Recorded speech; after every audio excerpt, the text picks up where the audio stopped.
Hello बच्चों, hello, नमस्कार, good afternoon, welcome.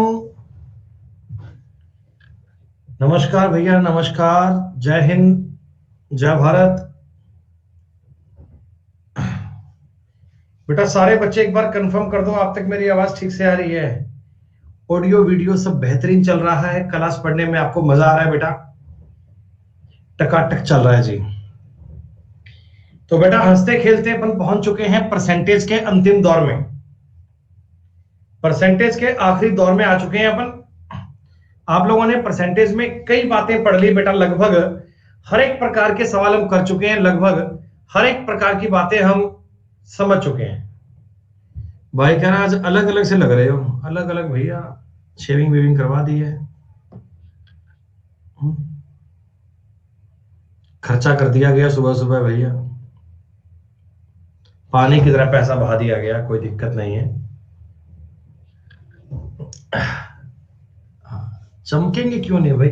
चमक तो वो सूरज भैया एक्चुअली है, स्टिल बॉर्न है वो, लेकिन वो क्या है, दाढ़ी से कई बार ढक जाती है ना, चमक आप देख नहीं पाते। तो चमक तो मतलब ईश्वर की कृपा से है।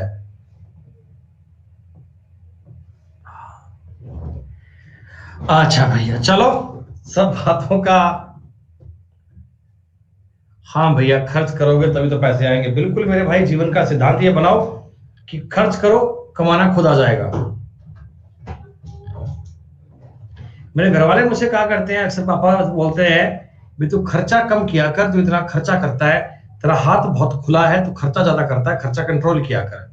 तो मैं उनसे कहता हूँ पापा इस बात पे मत सोचा करो कि खर्चा कम कैसे करें, ये सोचा करो कि कमाई कैसे बढ़ाएं। इस बात पे दिमाग मत लगाओ कि खर्च कम कैसे हो। खर्च इस बात दिमाग इस बात पे लगाओ कि इनकम को कैसे बढ़ाया जाए। अगर हम इनकम को इंक्रीज करते हैं तो खर्चा करो, कोई दिक्कत थोड़ी है यार। राइट, बनियो कंसेप्ट है, कमाई बढ़ाओ, खर्चे खुर्चे की कोई बात नहीं है भाई। देखो सीधी सी बात है, इनकम आदमी की होगी तो ये तो खर्च करेगा। चलिए बेटा, परसेंटेज टॉपिक आप लोग पढ़ रहे हैं और बहुत ही बेहतरीन प्रकार से बेटा बातें समझी हैं आपने। पार्ट में डिवाइड कर करके पढ़ा है हमने, बिल्कुल बेसिक बातें बातें पढ़ी बेटा। देन हमने लेस और मोर वाले क्वेश्चन भी पढ़े, फिर ए गुणा बी वाले बेटा कांस्टेंट का कंसेप्ट भी आप लोगों ने सीखा। तो हर एक चीज देखो, ये चीजें ना आपस में कनेक्टेड है। किसी क्वेश्चन में डेविएशन भी काम आ रहा है बेटा, ए गुणा बी भी काम आ रहा है, तो सारी चीजें मिले जुले काम आती हैं। एग्जाम में जाओगे तो सारे कंसेप्ट आपके स्ट्रांग होंगे ना, तो ही आपकी परफॉर्मेंस बढ़िया आएगी, तो ही आपका रिजल्ट बच्चों शानदार आएगा।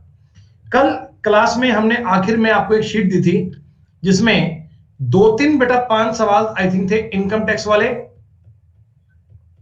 और कुछ क्वेश्चन आप लोगों ने देखे थे जिनमें हमने आपको कमीशन पर बेस्ड बात बताई थी।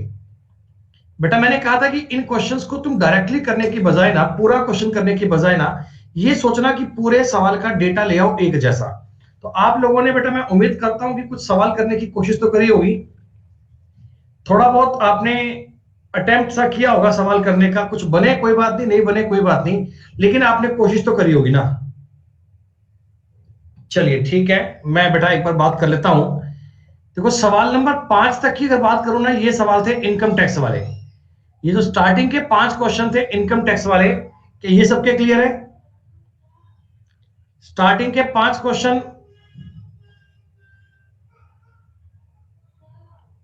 ठीक है बेटा। देखो इनके बाद में ना आपको जो सवाल दिए गए थे वो दिए गए थे ये कमीशन वाले, और शायद मैंने कल की क्लास में सवाल नंबर 10 तक कर लिए थे क्या? नहीं, 11 कर लिया था मैंने, 12 तक क्लियर है? हाँ बेटा, 11 नंबर क्वेश्चन तो मैंने क्लास में आपको करवाया ही था। इसमें वो रेशो का सवाल था, लास्ट में रेशो बनाएंगे।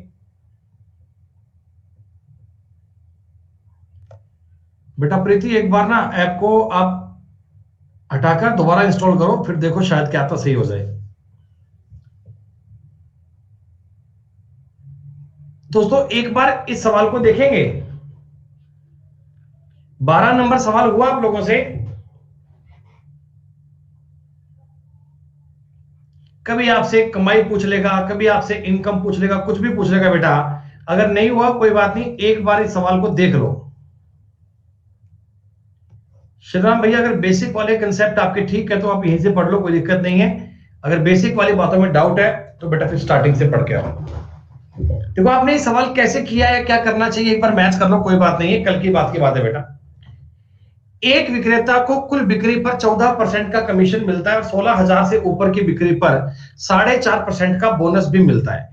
यानी दोस्तों आपको एक बात देखो क्लियर करनी है इस सवाल में, आपको ये चीज ना माइंड में क्लिक हो जानी चाहिए। अब हम इतना पढ़ चुके हैं, 16,000 की बिक्री पर तो 14% ही दूंगा मैं आपको कमीशन आपका, और 16,000 से जो ऊपर की सेल करके लाओगे उस पर 14 तो मिलना ही मिलना है, 4.5% एक्स्ट्रा और मिलना है। ये क्या है बच्चों, ये तो आपका है कमीशन, ठीक है, और 4.5% है, ये क्या है आपका बोनस। क्या ऐसा ही है क्या? आपको बोला कि 2160 रुपए बोनस प्राप्त करता है, कुल कमाई ज्ञात कीजिए। आप लोगों ने बेटा ये सवाल करने के लिए क्या पहले टोटल सेल निकाली? क्या आप लोगों ने टोटल सेल निकाली? टोटल सेल बेटा ज्ञात करने की नीड नहीं है, आप रेशो से करो ना यार।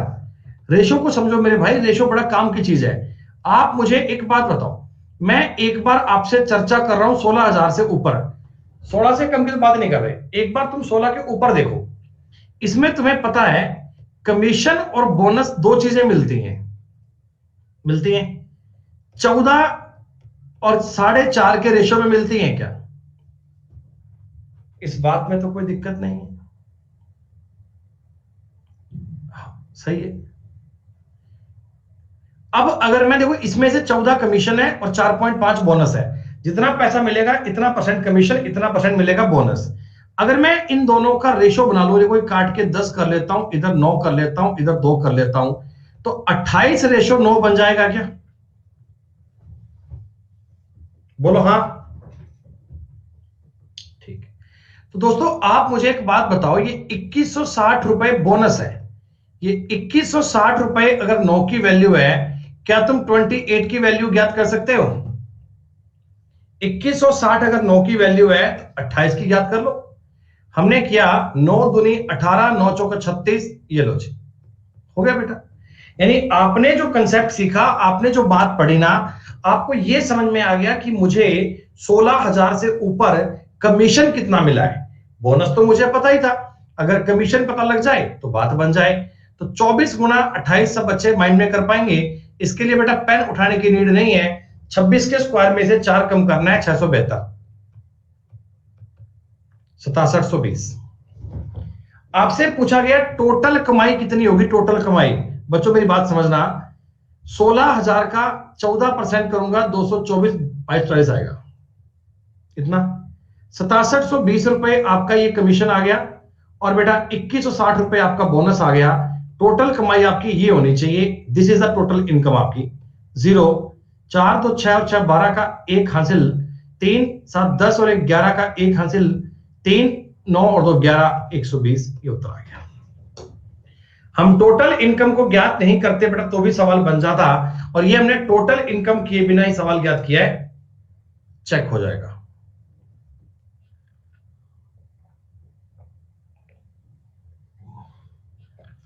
ऐसे किया तो बहुत बढ़िया, शानदार है बेटा। ये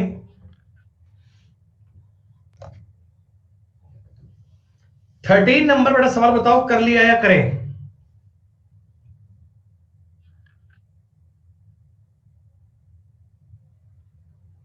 सभी बच्चे बताओ। आधा बना मतलब बना नहीं है ना, आधा बना मतलब नहीं हुआ। मैथ्स में बेटा आधा कुछ नहीं होता, ये होता है कि उत्तर आया कि नहीं आया, खत्म बात है ना। हाँ सुनो मेरी बात है, 8,000 रुपए की बिक्री तक तो मैं आपको दूंगा जी A% कमीशन, और 8,000 से ज्यादा की बिक्री करके लाओगे तो मैं आपको दूंगा B% कमीशन, ठीक है। 15,000 की कुल बिक्री पर इसको मिले हैं 2,400 रुपए, 24,000 रुपए की कुल बिक्री पर आपको मिला है 4,200 रुपए, तो B-A का मान ज्ञात कीजिए। देखो आपने लंबा किया, कैसे किया मुझे नहीं पता बेटा, एक बार तुम मेरी बात का मतलब समझो, ठीक है, सवाल की भाषा समझो, वो तुमको क्या कहना चाहता है। ये कहता भैया कि अगर तुम 8,000 रुपए की सेल करके लाओगे ना, जब तो इसमें से A% तुम्हारा है बरखुरदार, अपने घर ले जाओ, A% तुम्हारा है, डन। लेकिन मालिक अगर तुमने 8,000 से ऊपर की सेल करी, इससे तुमने ऊपर की सेल करी ना, तो ऊपर की सेल पर तुमको 20% का कमीशन दूंगा, ऊपर की सेल पर बेटा आपको 20% का कमीशन दूंगा। आपने कहा जी जायज बात है, कोई दिक्कत नहीं है, ठीक है सर। अच्छा, अब यहां पर मैं आपको एक बात कहना चाहता हूं, जनवरी ने इस बंदे ने 15,000 रुपए की सेल करी, है ना बेटा। आप मेरी बात को जस्ट समझना, मैं आपको बताऊंगा डिटेल में हर एक बात। 15,000 रुपए की सेल करी, तो इसमें आप मुझे एक बात बताओ, आपको 8,000 रुपए का तो A% मिला होगा, और ऊपर वाले 7,000 रुपए का B% मिला होगा, तब जाकर आपको 2,400 रुपए मिले क्या? क्या ये बात आप देख पा रहे हो? हालांकि सब लिखने की नीड नहीं होती, मैं आपको इजी करके बताऊंगा, फिर भी मैं एक बार आपका बेसिक कंसेप्ट आपके दिमाग में छप जाए, इसलिए बेटा मैं आपको बता रहा हूं डिटेल में, ठीक है। अच्छा, फरवरी में 24,000 की बिक्री करता है, तो आपको पता है 24,000 की बिक्री में उसको 8,000 का तो A% मिला होगा, और ऊपर वाले जो बच गए रुपए 16,000, इनका B% मिला होगा, तो इसको मिले हैं 4,200 रुपए। क्या आई बात समझ में? अब मैं आपको कहता हूं बेटा, आप इन दोनों का डिफरेंस ले लो, आप इन दोनों को अंतर लोगे, माइनस माइनस माइनस, ये कट जाएगा, कट गया। अब मैं ये बात बोल सकता हूं कि 9,000 का B% ये आएगा बेटा 1,800 रुपए। तो आप मुझे एक बात बता दो, B का मतलब 20% आ गया क्या? क्या दोस्तों B का मतलब 20% आ गया क्या? B की वैल्यू 20 आ गई क्या? अरे 9,000 का 20% 1,800 है, तो जाहिर सी बात है B कितना आ गया? 20। B कितना आ गया? 20। अब आप कोई भी डेटा ले लो बेटा, मैंने ले लिया 15,000 रुपए पर 2,400 रुपए कमाता है। आप यहां देखो, 7,000 रुपए पर तो इसने 1,400 रुपए कमाए होंगे। अरे बोलो हाँ, 7,000 रुपए तो 1,400 कमाए होंगे, तो इसका मतलब 8,000 रुपए में से 1,000 रुपए इनकम रही होगी, 8,000 रुपए में से 1,000 रुपए इनकम रही होगी, तो क्या ये 1/8 हो गया? 1/8 का मतलब हो गया 12.5% दोस्तों, 12.5% हो गया। पूछा गया था B-A कितना आएगा, B-A आएगा 7.5, B-A कितना आएगा 7.5 आएगा दोस्तों, 7.5 आएगा। लेकिन आप ये सब लिखकर मत करना, मैं चाहता हूं आप ना अपने माइंड में कुछ कॉमन सेंस नाम की चीजें बनाओ बेटा। तुम एक बार इस सवाल को, मैं चलो मिटाऊंगा नहीं, आप ऐसे देख लो, फिर बोलना बच्चे सोचेंगे कि आपने मिटा दिया, अब हम क्या करें। समझो, मैं एक बार आपको कुछ बात कहना चाहता हूं। एक कंपनी वाले ने आपको बोला भी 8,000 तक A%, उसके ऊपर B%, 15,000 की सेल करके लाए इतना पैसा, 24 की सेल करके लाए तो इतना पैसा। बेटा ये बताओ, दोनों ही पैसा 8,000 से ज्यादा है क्या? ये भी 8 से और ये भी 8 से, तो इनका जो भी डिफरेंस है, इनका जो भी डिफरेंस है, क्या वो डायरेक्ट B% पे जाएगा क्या? भाई तुम 8,000 से ऊपर कितने रुपए कमाल इनकम ले आओ, उस पर बेटा B% ही काउंट करते हैं ना अपन। अरे मेरी बात कैच कर पा रहे हो तुम? 8,000 से ऊपर जितनी भी सेल होगी, क्या उस पर B% ही मैटर करेगा? अब मैं 15,000 लेकर आया, या 15 से मैंने 24 कर लिया, तो ये जो ऊपर वाले 9,000 रुपए हैं, 9,000 रुपए दोस्तों, इन 9,000 रुपए पर आपको B% कमीशन मिला होगा क्या? ये मैं कह रहा हूं सवाल को डायरेक्ट करना, ये मैं कह रहा हूं सवाल को सीधा करना। ये दोस्तों सब कुछ आपको लिखने की नीड नहीं है। अब आप अपने माइंड में देखो, ऐसा देखो कि 15,000 की सेल, 24,000 की सेल, अगर 9,000 रुपए सेल बढ़ती है, तो इस पर डायरेक्टली B% काम करेगा दोस्तों, और ये B% 1,800 आ गया। तो इससे एक लाइन में आपका उत्तर आ गया B20%। इससे एक लाइन में उत्तर आ गया दोस्तों B20। अब मैं कोई भी चीज को बेस मान लूं, अब मैं कुछ भी कर लूं, मुझे पता है कि 15,000 रुपए की बिक्री पर 2400 रुपए। तो यहां मैं जानता हूं जो 15,000 के दो भाग कर लेता हूं, एक तो 8,000, एक 7,000। ठीक, इस 7 पर तो 20% का मार्जिन आया है, 1,400 रुपए आया है, तो यकीनन इधर 1,000 रुपए आया होगा। 1,000 रुपए आने के लिए 12.5% लगाया होगा, तो b माइनस ए कितना आ गया, 7.5। 7.5% इज द करेक्ट आंसर। दोस्तों, आपको कोई डिफिकल्ट मैटर में जाने की नीड नहीं थी, सवाल बहुत इजी था, सवाल बहुत आसान था। आ गई बात समझ में तुम्हें?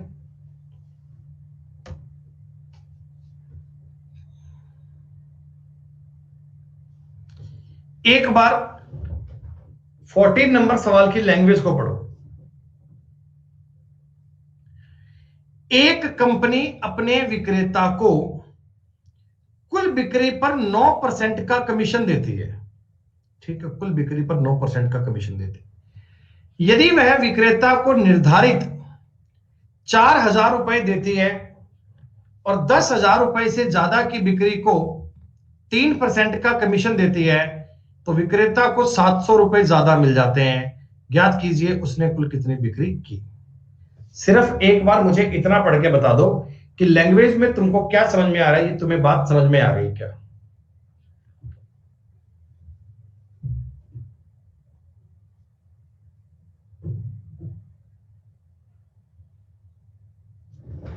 एक्स के चक्कर में नहीं पढ़ना चाहिए मेरे भाई धर्मेंद्र, सवाल को ना एक बार समझो।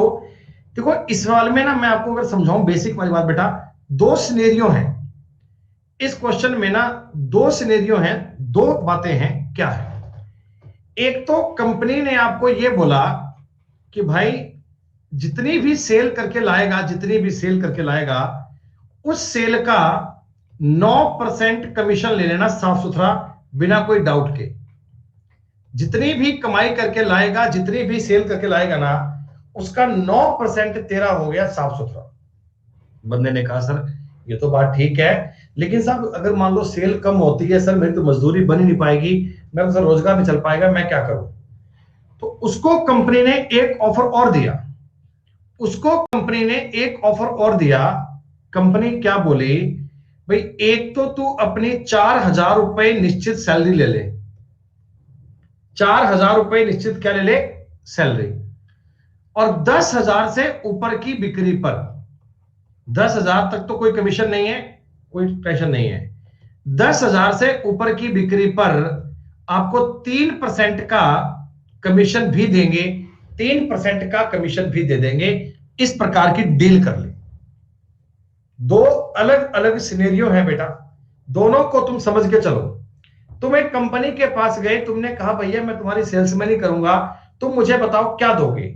तो कंपनी ने कहा हमारा ये प्रोविजन है कि हम आपको 9% कमीशन दे देंगे। जो भी तुम्हारी सेल होगी, जो भी तुम्हारी सेल होगी, उस सेल पर तुम्हें 9% का कमीशन दे दिया जाएगा। आपने कहा ठीक है, मैं राजी हूं। लेकिन साहब इसमें आप मुझे एक बात बता दो, अगर बाय चांस आपकी सेल कम हुई तो मेरा तो रोजगार चल ही नहीं पाएगा। तो कंपनी ने आपको एक सेकंड ऑफर दे दिया। सेकंड ऑफर क्या दे दिया? बोला 4,000 रुपए की हमसे फिक्स सैलरी उठाओ, 4,000 रुपए की हमसे नियत सैलरी उठाओ, कोई दिक्कत वाली बात नहीं है। लेकिन 10,000 से ऊपर की सेल करोगे ना, तो उस पर आपको 3% का कमीशन देंगे। दोस्तों, उस पर आपको 3% का कमीशन देंगे। क्या तुमको ये बताओ मेरा सवाल समझ में आया क्या? क्या आपको सवाल की लैंग्वेज समझ में आई क्या? और इस सेकंड वाले केस में, इस सेकंड वाले केस में बंदे को 700 रुपए ज्यादा मिल गए। इस सेकंड वाले केस में बंदे को 700 रुपए ज्यादा मिल गए, 700 रुपीज ज्यादा मिल गए। आपने कहा जी इस क्वेश्चन को करने का सबसे बेस्ट मेथड क्या है? देखो बेटा, वैसे तरीका क्या बनता है आपको बता देंगे, कोई दिक्कत वाली बात नहीं है। लेकिन जो सबसे बेस्ट तरीका है ना एग्जाम में करने के लिए, दैट इज कॉल्ड ऑप्शन। अगर तुम इस सवाल को बेटा ऑप्शन से करोगे ना, तो भैया आप पेपर में बड़ी फास्ट, बड़ी क्विकली कर पाओगे। जैसे मैं आपको देखो एक बार समझा रहा हूं कि मैंने मान लिया इन्होंने 40,000 रुपए की सेल करी है, ठीक है, वैसे ही रैंडमली मान लिया 40,000 रुपए पर आदमी को 9% मिलता तो क्या 3600 रुपए मिलते? क्या आपको ये बात समझ में आ रही है? ये चेक करने के लिए आपको पेन नहीं उठाना। अब दोस्तों सेकंड वाले सिनेरियो पे आ जाओ। अब आपको सेकंड वाले सिनेरियो की बात करनी है, सेकंड वाले ऑप्शन की बात करनी है। देखो इसमें 40,000 की सेल करूंगा तो ये बताओ 3% मिलेगा 30,000 का, 40 का नहीं मिलेगा, ये मिलेगा 30,000 का। 40 में से 10 पे तो कमीशन है ही नहीं। 30,000 का 3% 900 रुपए आएंगे, 900 रुपए। क्या दोस्तों आप मुझे बता दो, आप मुझे बता दो 30,000 का 3% 900 रुपए आते हैं, क्या इधर मिल रहा है 4900, इधर 3600, क्या इनका अंतर 700 रुपए आ रहा है? क्या क्या दोस्तों इनका अंतर 700 रुपए आ रहा है? क्या नहीं आ रहा? कोई बात नहीं, क्विकली चेक करते, देखो 1 सेकंड में, अब टाइम लगेगा नहीं। 9 छिका 5400, इस केस में मिलेंगे 5400 रुपए, और इधर वाले केस में मिलेंगे इसको 4000 प्लस, 4000 मिलने मिलने। ऊपर की सेल 50,000 का 3% 1500 रुपए। यानी दोस्तों अभी भी ये बात बन नहीं पाई, अभी भी मामला बन नहीं पाया। 50,000 की अगर बात करता हूं, 50,000 की, इधर मिलेंगे 4500 रुपए और इधर मिलेंगे 4000 प्लस 4 तिया 1200 रुपए, 5200 रुपए। क्या दोस्तों ये 700 रुपए ज्यादा हो गए? क्या 700 रुपए अधिक हो गए ना? तो ये सवाल का उत्तर आ गया। देखो वैसे हम एक्स मान के उत्तर ज्ञात कर लेंगे, कोई दिक्कत नहीं है, लेकिन बेटा वो करने में आपका थोड़ा समय खर्च होगा। आपको चाहिए क्विक अप्रोच, सवाल को जल्दी करने का मेथड क्या है बेटो? ये इस सवाल को करने का सबसे बेहतरीन तरीका है, ये इस सवाल को करने का सबसे सिंपल तरीका है, सबसे दोस्तों इजी तरीका है। क्या बताओ ऑप्शंस पे अप्रोच कैसे लगाई, समझ में आया सब बच्चों को?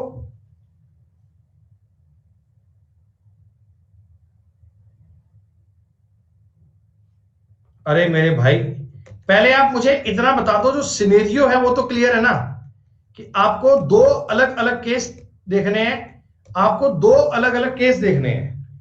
पहले वाले केस में तो जितनी सेल करके लाओगे उसका 9% कमीशन दे रहे हैं, साफ सुथरा, बिना कोई हेर फेर के 9% है, क्लियर।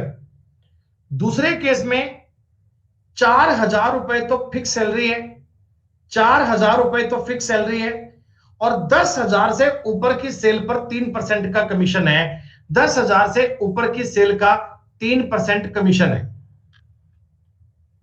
क्लियर? तो यहां तुम एक बात समझो, यहां तुम एक बात समझो, अगर मैं इसकी इनकम को 50,000 रुपए मान लेता हूं, मान लेता हूं इसने 50,000 रुपए की सैलरी करी, मतलब सेल करी, तो फर्स्ट वाले केस में इनको 4500 रुपए बनने चाहिए। क्या फर्स्ट वाले केस में 4500 रुपए इनकी कमाई हो जाएगी क्या? और सेकंड वाले केस की बात करता हूं तो गौर करना, 50,000 में से स्टार्टिंग के 10,000 रुपए तो कुछ नहीं मिलेगा, लेकिन आगे के 40,000 रुपए पर 3% मिलेगा, यानी 1200 रुपए मिलेगा। तो यानी 4,000 और 1200, 5200 रुपए की दोस्तों इनकम हो गई। 5200 रुपए की इनकम होगी दोस्तों, 5200 रुपए की इनकम आपकी हो चुकी है, 5200 रुपए की आपकी इनकम बन चुकी है। 700 रुपए का डिफरेंस आ गया, डेटा आपका सेटिस्फाइड हो गया। डेटा आपका सेटिस्फाइड हुआ मतलब आपके सवाल का उत्तर तैयार। ये तो वही जी ऑप्शन से करने की अप्रोच, ये तो वही ऑप्शन से करने की अप्रोच। अब कोई कह रहा साहब बिल्कुल बेसिक वाली बात क्या है जो बुक में आती है वो बता दो एक बार, जरा मेरी बात समझो। अगर एक बंदा x रुपए की सेल करता तो इसको 9% मिलता, क्या दोस्तों इतने रुपए मिलते क्या?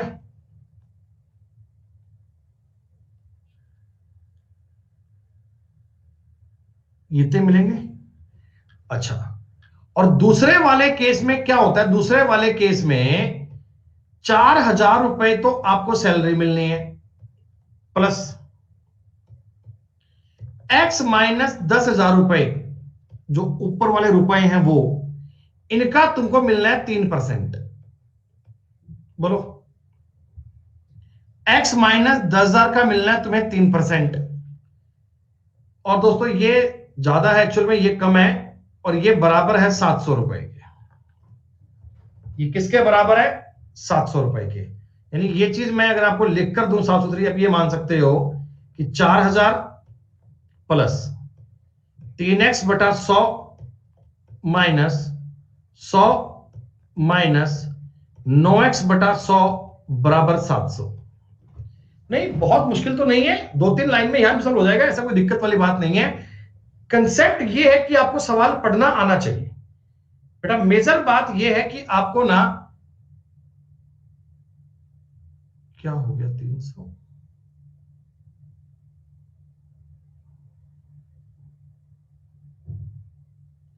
अरे वो तो है 3 का मल्टीपल, ठीक है, कोई दिक्कत नहीं है बात। अब अच्छा सॉरी, यहां क्या, यहां यहां यहां यहां यहां ठीक है, 300 आएगा। वो 3 से गुणा करना भूल गया मैंने, डायरेक्ट 100 से काट। तो अब मैं अपने सवाल को सीधा कर लूं क्या? बताओ मुझे, बात को समझ जाओगे आप? 3x बटे 100 माइनस 9x बटे 100 बराबर 400 में से 300 गए 3700, यहां बनेगा माइनस का 3000। आ गई बात समझ में?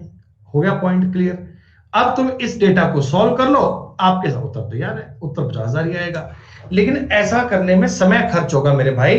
आप कंपटीशन एग्जाम की तैयारी कर रहे हो, आपको चाहिए सवाल इजी करना, तो उसके लिए जब ऑप्शन से बातें बन रही है ना, that is much better, much best.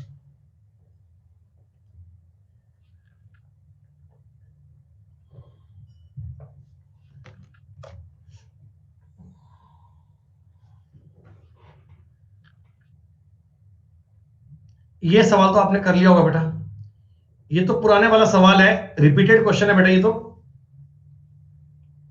ये बिल्कुल सेम सवाल है, इसमें कोई डेटा में फर्क नहीं है, ये तो हो गया होगा, इसमें कोई लैंग्वेज भी अलग नहीं है बेटा।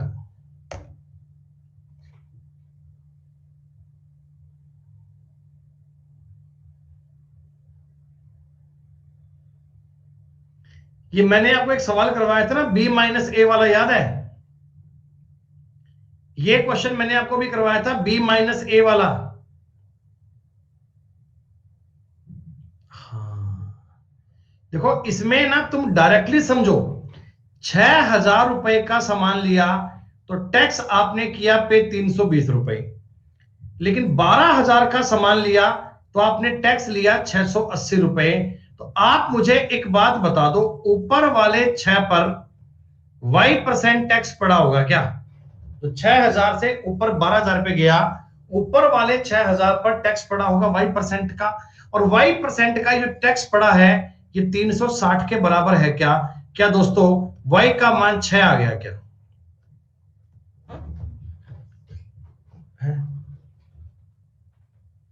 अब मैं इस वाली बात को देखता हूं, तो इसमें 240 तो 4,000 पे 6%, 240 तो ये 80, दोस्तों x का मान 4 आएगा। तो आपसे पूछा गया था x माइनस वाई कितना आएगा? -2 आएगा। किसी बच्चे को अगर सवाल नंबर 16 में डाउट रह गया हो ना बच्चों, तो ये सवाल देखो, सेम क्वेश्चन है ये वाला, कहा गया ये b माइनस ए वाला सवाल था ना, डिटो सवाल है, कोई फर्क नहीं है। जितना मैंने सॉल्व किया ना एक लाइन में, ये जितनी जगह मैंने सॉल्व किया पेपर में, आपको उतनी फास्ट करना है, तब आपकी बेटा बात बन पाएगी बेहतरीन, तब आपका रिजल्ट आ पाएगा शानदार।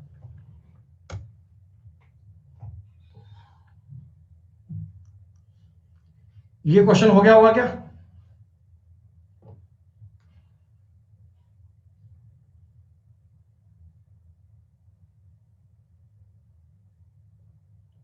ठीक है,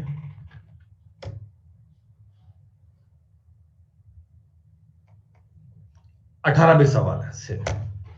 तो बच्चों ये आपके वो क्वेश्चन हो गए हैं जिनमें आपको इनकम टैक्स की बात होती है, या मान लो जिनमें आपके सामने बात होती है, like you can say like that, क्या था, कमीशन वाली बात। अच्छा बेटा, आप लोगों ने ना कभी एक सवाल देखे होंगे, आप लोगों ने कभी एक पेपर में सवाल देखे होंगे, ये बीच में ना एक टाइप स्किप हो गया था, ये अभी देखो मैं इसको बता रहा हूं तुम्हें सवाल क्या होता है। कभी आपने वो क्वेश्चन देखे हैं कि चीनी के मूल्य में 5% की गिरावट हो जाने के कारण एक व्यक्ति 25 रुपए में 5 किलो चीनी अधिक खरीद पाता है, तो इस प्रकार के सवाल आते हैं। अंडों के मूल्य में इतने परसेंट की गिरावट आने के कारण एक व्यक्ति इतने रुपए में इतने अंडे अधिक खरीद पाता है, इतने अंडे कम खरीद पाता है, तो अंडों का प्रति दर्जन रेट क्या होगा? ये सवाल बड़े इजी होते हैं। हाँ, तो यहां दोस्तों मैं एक क्वेश्चन से ही आपकी बात को देखो एक्सप्लेन कर रहा हूं, आप समझना एक बार। मेरे भाई हर्ष जैन, आपकी बेटा फर्स्ट क्लास है, तो बेटा ये जो चीजें पढ़ोगे ना बेसिक से बेटा समझ में आएंगी। बेटा फर्स्ट क्लास में मैं क्या गाइड करूं, टॉपिक बेटा बीच में चल रहा है, आप बीच से ज्वाइन किए हो तो बेटा यहीं से समझो, नहीं तो बेटा फिर रिकॉर्डिंग को स्टार्टिंग से पढ़ते आओ तब समझ में आएगा। सुनो, एक बार तुम इस क्वेश्चन की भावनाओं को समझ जाओगे ना, फिर ऐसा हर सवाल चुटकियों में कर पाओगे। वैसे आपको किताबों में इसका फॉर्मूला दिया रहता है, किताबों में इसका फॉर्मूला दिया होता है, फॉर्मूला क्या है वो तो मुझे याद नहीं है, लेकिन मैं आपको उत्तर क्या है वो बता दूंगा। चीनी के मूल्य में 10% की कमी हो जाने के कारण एक व्यक्ति 139.50 रुपए में 3.1 किलोग्राम चीनी अधिक खरीद पाता है, तो चीनी का वास्तविक रेट क्या था? देखो बेटा, एक बंदे की जेब में ना 139.5 रुपए थे, भावनाओं को समझना, ठीक। ये कुछ बाजार से चीनी लेके आता है, कितनी लाता है मुझे नहीं पता। अब क्या हुआ, चीनी के रेट में 10% की गिरावट आ गई, चीनी का रेट तो कम हो गया।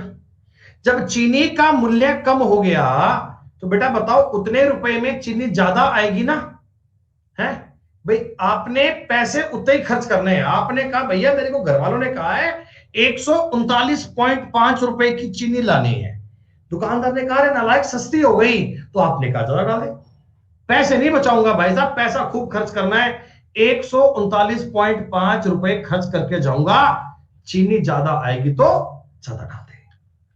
यही बात है। तो आप मुझे बताओ इस सवाल में जो आपके पास पैसा है जिसको आप खर्च कर रहे हो, क्या वो कांस्टेंट है? क्या पैसा आपके पास कांस्टेंट है? क्या रुपया तुम्हारे पास कांस्टेंट है क्या? तो जनाब अपना सवाल तो हो गया। चीनी का जो रेट है मालिक वो 10% कम हो गया, 10 से 9 हो गया। क्या इसका मतलब ये जो क्वांटिटी आएगी, जो मात्रा आएगी, जो आपकी चीनी की मात्रा आएगी वो 9 से 10 हो जाएगी क्या? पहले चीनी अगर 9 किलो आती थी, अब 10 किलो आएगी। दोस्तों सवाल कह रहा है 3.1 किलोग्राम चीनी अधिक खरीद पाता है, अधिक 3.1 अधिक खरीद पाता है। दोस्तों ये 3.1 जो है क्या एक की वैल्यू है? क्या एक की? मैं कहता हूं एक ज्यादा खरीद पाता है। तो स्टार्टिंग की अगर बात करूं 9 से गुणा कर लो, आपको समझ में आ गया कि स्टार्टिंग में वो बंदा 27.9 किलोग्राम चीनी लेके आता था, आज वो बंदा 31 किलोग्राम चीनी लेके आता है। अगर मैं ये पूछूं ना कि बताओ स्टार्टिंग में कितनी चीनी लाता था, तो तुम कहना 27.9। मैं पूछूं अब कितनी लाता है, तो तुम कहना 31। क्लियर है? अब आपको पूछा था चीनी का वास्तविक, वास्तविक मतलब ओरिजिनल पुराने वाला रेट कितना है। तो बेटा एक बात बताओ, तुम 139.5 रुपए में 27.9 किलोग्राम चीनी लाते हो, तो 5 रुपए किलो का रेट है क्या? चीनी का ओरिजिनल प्राइस क्या है? 5 रुपए प्रति किलो। दोस्तों ये सवाल आपको बुक्स में दिया होगा, फॉर्मूले से दिया होगा, पता नहीं इस पर क्या फॉर्मूला होता है, इस पर क्या बात होती है, लेकिन बेटा ये जो कंसेप्ट है, ये जो बात है बेटा, ये ए गुणा बी कांस्टेंट वाली बात है। करमपाल यादव मेरे भाई, नया टॉपिक शुरू होगा इस टॉपिक के पूरा होने के बाद, नया टॉपिक शुरू होना होगा परसेंटेज पूरा होने के बाद। तारीख क्या होगी, समय क्या होगा, वार क्या होगा, मुझे ध्यान नहीं है। हम परसेंटेज को पूरा पढ़ेंगे, 100% सीखेंगे, बच्चों के सारे डाउट सॉल्व करेंगे, पूरी कहानी को दिमाग में फिट करेंगे, फिर टॉपिक स्टार्ट नया करेंगे। ठीक है मेरे भाई? ये क्वेश्चन आपको समझ में आया क्या? ये वही कंसेप्ट है, वही कंसेप्ट है ए गुणा बी कांस्टेंट वाला। हाँ, उसी सवाल को एक अलग तरीके में पूछा गया। दोस्तों चीनी की कीमत 10% कम हो गई, मेरी बात समझते रहना, 10% कम हो गई, चीनी की कीमत 9 हो गई, चीनी की कीमत 10 से 9 हो गई, तो आप मुझे बताओ जो क्वांटिटी आएगी वो बढ़ जाएगी क्या? 9 से 10 हो जाएगी।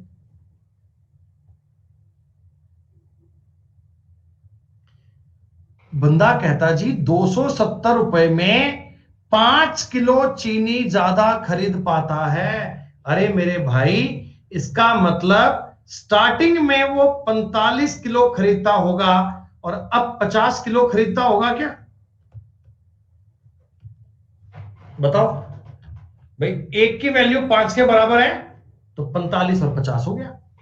तो कह रहा है चीनी की मूल कीमत और कम हुई कीमत में कितना अंतर है। एक बात बताओ, अगर मैं तुमसे इस सवाल में यह पूछता कि चीनी का ओरिजिनल रेट बताओ, तो 270 में 45 का भाग कर लेते आप बोलते चीनी का रेट था 6 रुपए पर KG, this is the original price, original. अगर मैं पूछता चीनी की कम हुई कीमत कितनी है, कम होने के बाद चीनी की कीमत कितनी है दोस्तों, तो आप बोलते 5.4 रुपए पर केजी।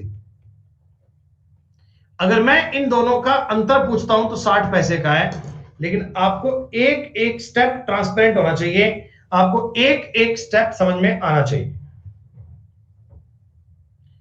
बेटा हजार थोड़ा सा टाइम की शॉर्टेज चल रही है, वो आपकी क्या प्रॉफिट एंड लॉस की शीट्स बन रही है बेटा, तो प्रॉफिट एंड लॉस की शीट में ना बहुत अधिक टाइम जाता है। पहले क्या होता था, मैं आपको बताऊं एकदम सच्चाई वाली बात, पहले मैं रात के समय पर ना उन शीट्स को बनाया करता था, रात के टाइम पे, दिन में टाइपिस्ट से टाइप करवाया करता था। लेकिन आजकल क्या हुआ, पिछले 4-5 दिन से रात के समय पर 2 बालिकाएं हैं, एक कियारा और एक छोटी भाविनी। तो भाई साहब 8 से लेकर 12 बजे तक ना जो मतलब इनका आतंक चलता है, समझो मत बात को। 8 से लेकर 12 बजे तक मतलब 1% भी चैन नहीं मिलता, कभी वो रोएगी, कभी वो हंसेगी, कभी वो खेलेगी। तो वो उस टाइम में हम दोनों लगे रहते हैं, मैं और मैडम भैया। हमारा 8 से 12 का शेड्यूल ऐसा होता है कि समझ नहीं आता कि हम क्या करें क्या नहीं करें। तो वो चक्कर में पिछले 5-7 दिन से ना, तो पढ़ाई के नाम पे रात को बेटा कुछ नहीं कर पा रहा मैं, जीरो हो रहा है, नील बेटे सन्नाटा, नील बेटे सन्नाटा। कि बालक सोएंगे तो मैं काम करूंगा भाई, अब वो 12 बजे तक सोते ही नहीं है, क्या करूं भाई। तो उसी चक्कर में मैं दिन की क्लास को नहीं कर पा रहा। अब देखो दो चीजें होती है, मैं यूट्यूब की क्लास को कंटिन्यू करता हूं मान लो, तो मेरा उसमें टाइम बीतता है करीब करीब 2.5 घंटे का। वो 2.5 घंटे मैं अगर वहां दूंगा तो मैं प्रॉफिट एंड लॉस की शीट्स नहीं बना पाऊंगा बेटा, और वो मेरे को लगता है ज्यादा जरूरी है, क्योंकि SICA तो यूं पूरा हो जाएगा, SICA को पूरा होने के बाद में प्रॉफिट लॉस आएगा। तो इस बैच की जो सीक्वेंस है वो नहीं खराब हो, प्लस के बच्चों की सीक्वेंस खराब ना हो, इसीलिए बेटा मैं थोड़ा सा टाइम इसको ज्यादा दे रहा हूं। बाकी कोई बात नहीं, उसका बेटा भी हल करेंगे, चिंता मत करो। दोस्तों इस सवाल को करने के लिए देखो, आप सीधा सा काम करो, दिमाग में सवाल कैसे, दिमाग में कैसे, एक बार कोशिश करना सब बच्चे, पेन छोड़ के ना इस सवाल को पढ़ो, और आंखों ही आंखों में अगर उत्तर ज्ञात कर पाओ तो बात का मजा आ जाए भाई साहब।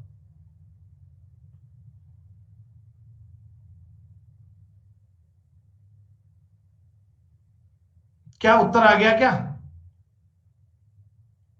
अबे नालायक, 450 ग्राम आएगा,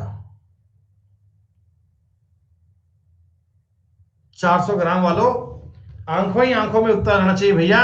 अरे सवाल का तभी मजा आएगा भाई साहब, तुम गणित पढ़ रहे हो, तुम्हें तभी रियलाइज होगा। 10 से 9 हो गई, मात्रा 9 से 10 बनेगी। मैं कहता हूं 50 ग्राम ज्यादा खरीद पाता है भाई, तो ये 450 ग्राम और ये 500 ग्राम। अरे बताओ यार, इतना आसान क्वेश्चन था। अगर मैंने पूछा कमी से पहले, तो कमी से पहले में उत्तर आएगा 450 ग्राम। अगर मैं पूछता कमी के बाद, तो आप बोलते 500 ग्राम। क्यों व्यर्थ चिंता करते हो बेटा, क्यों घबराते हो? कितना आसान सवाल है, बताओ क्यों नहीं कर पाए। पेपर में इस प्रकार के क्वेश्चन बहुत पाए जाते हैं, और लोग बाग ऐसे कहते हैं जी ये सवाल बन नहीं पाते, इनका फॉर्मूला याद नहीं हो पाता। मुझे लगता नहीं कि सवाल में कोई फॉर्मूले की नीड है बेटा, मुझे नहीं लगता किसी एंगल से आपको फॉर्मूला चाहिए। A गुणा B is equal to constant का कंसेप्ट है, ये अगर आपको समझ में आ गया तो चीजें बहुत इजी हैं।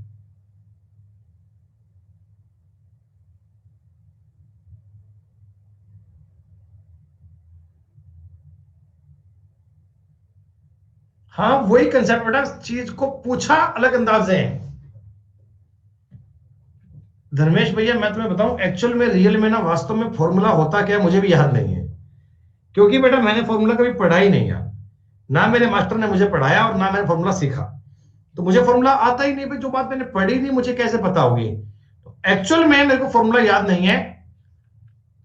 20% की कमी हो गई तो मैं समझता हूं जी 5 से 4 हो गया, तो मात्रा जो आएगी वो 4 से 5 आएगी, सीधी सी बात है। मात्रा जो आएगी वो 4 से 5 आएगी। सवाल कहता है जी 5 किलोग्राम ज्यादा खरीद लेते हैं, इसका मतलब पहले 20 kg खरीदते होंगे, आज 25 kg खरीदते हो क्या? 320 रुपए में 20 किलो चीज खरीद रहे हो, तो 16 रुपए का रेट आ गया बेटा। अब जो कोई क्वेश्चन इस सेम थीम पे आएगा, बिल्कुल इसी स्ट्रक्चर पे आएगा, वो तो कर लोगे ना। इसमें चीनी आए, गेहूं आए, अंडे आए, क्या फर्क पड़ता है, कंसेप्ट तो सेम ही होगा।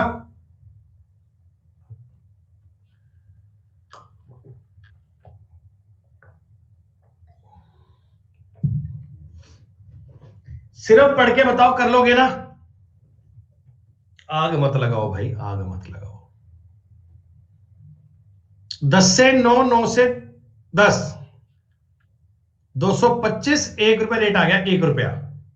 ऐसा तेज करना है भाई, ऐसा तेज करना है सवाल। देखो मजे की बात देखो, अब बालक के मन में पता है क्या दौड़ेगा? 10 से 9, 9 से 10, 225, 250, 225, 225, उत्तर आ गया 1।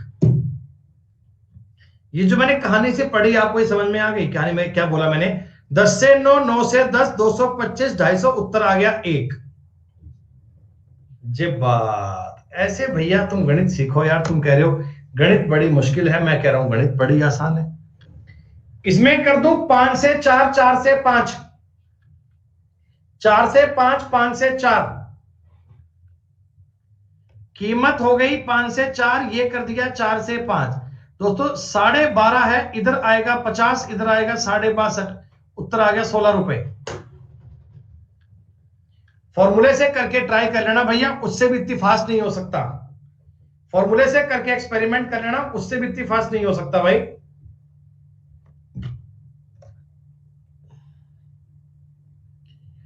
5 से 4, 4 से 5, 5 से 4, 4 से 5, 40 और 50, 2 रुपए। नई कीमत पूछी है, 2 रुपए आएगी। अरे सारे बच्चे सवाल कर पा रहे हो क्या? सारे बच्चे मुझे बताओ, जितने बच्चे लाइव हैं सबके उत्तर आ पा रहे हैं क्या ऐसे फास्ट?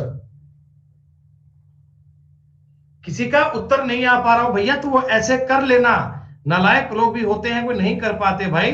तो 5 से 4 कर लेना, 4 से 5 कर लेना, इसको 40 बोल देना, इसको 50 बोल देना, 100 में 50 का भाग कर लेना, उत्तर 2 बोल देना।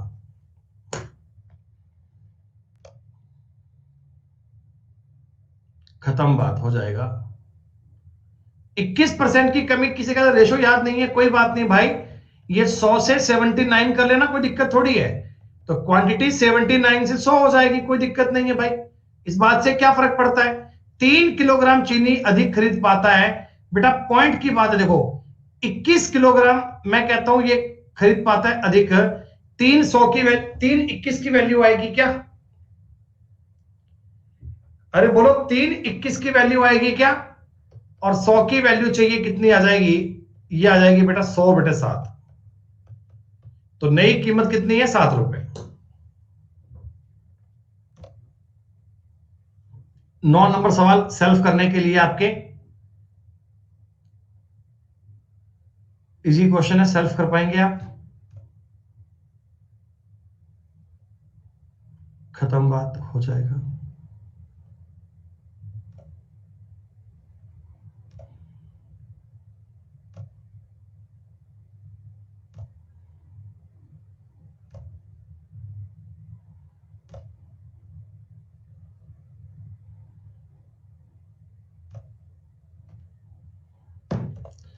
बेटा ये 18 क्वेश्चन थे, ये मैंने आसान से क्वेश्चन दे दिए थे, एक कैटेगरी बीच में इनको अलग से अरेंज कर लिया था कि इस प्रकार का बनने वाला सवाल आप ऐसे कर लीजिएगा, बिना कोई डाउट के, बिना कोई दिक्कत के हो जाएगा।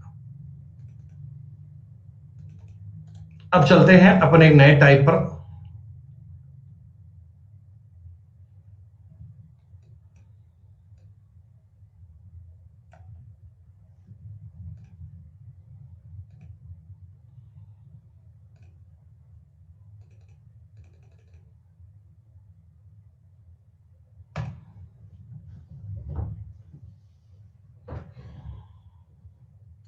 बेटा ये जो नया कंसेप्ट है ना, जो नया टाइप है, एक्चुअल में इसका नाम है जी वेन डायग्राम।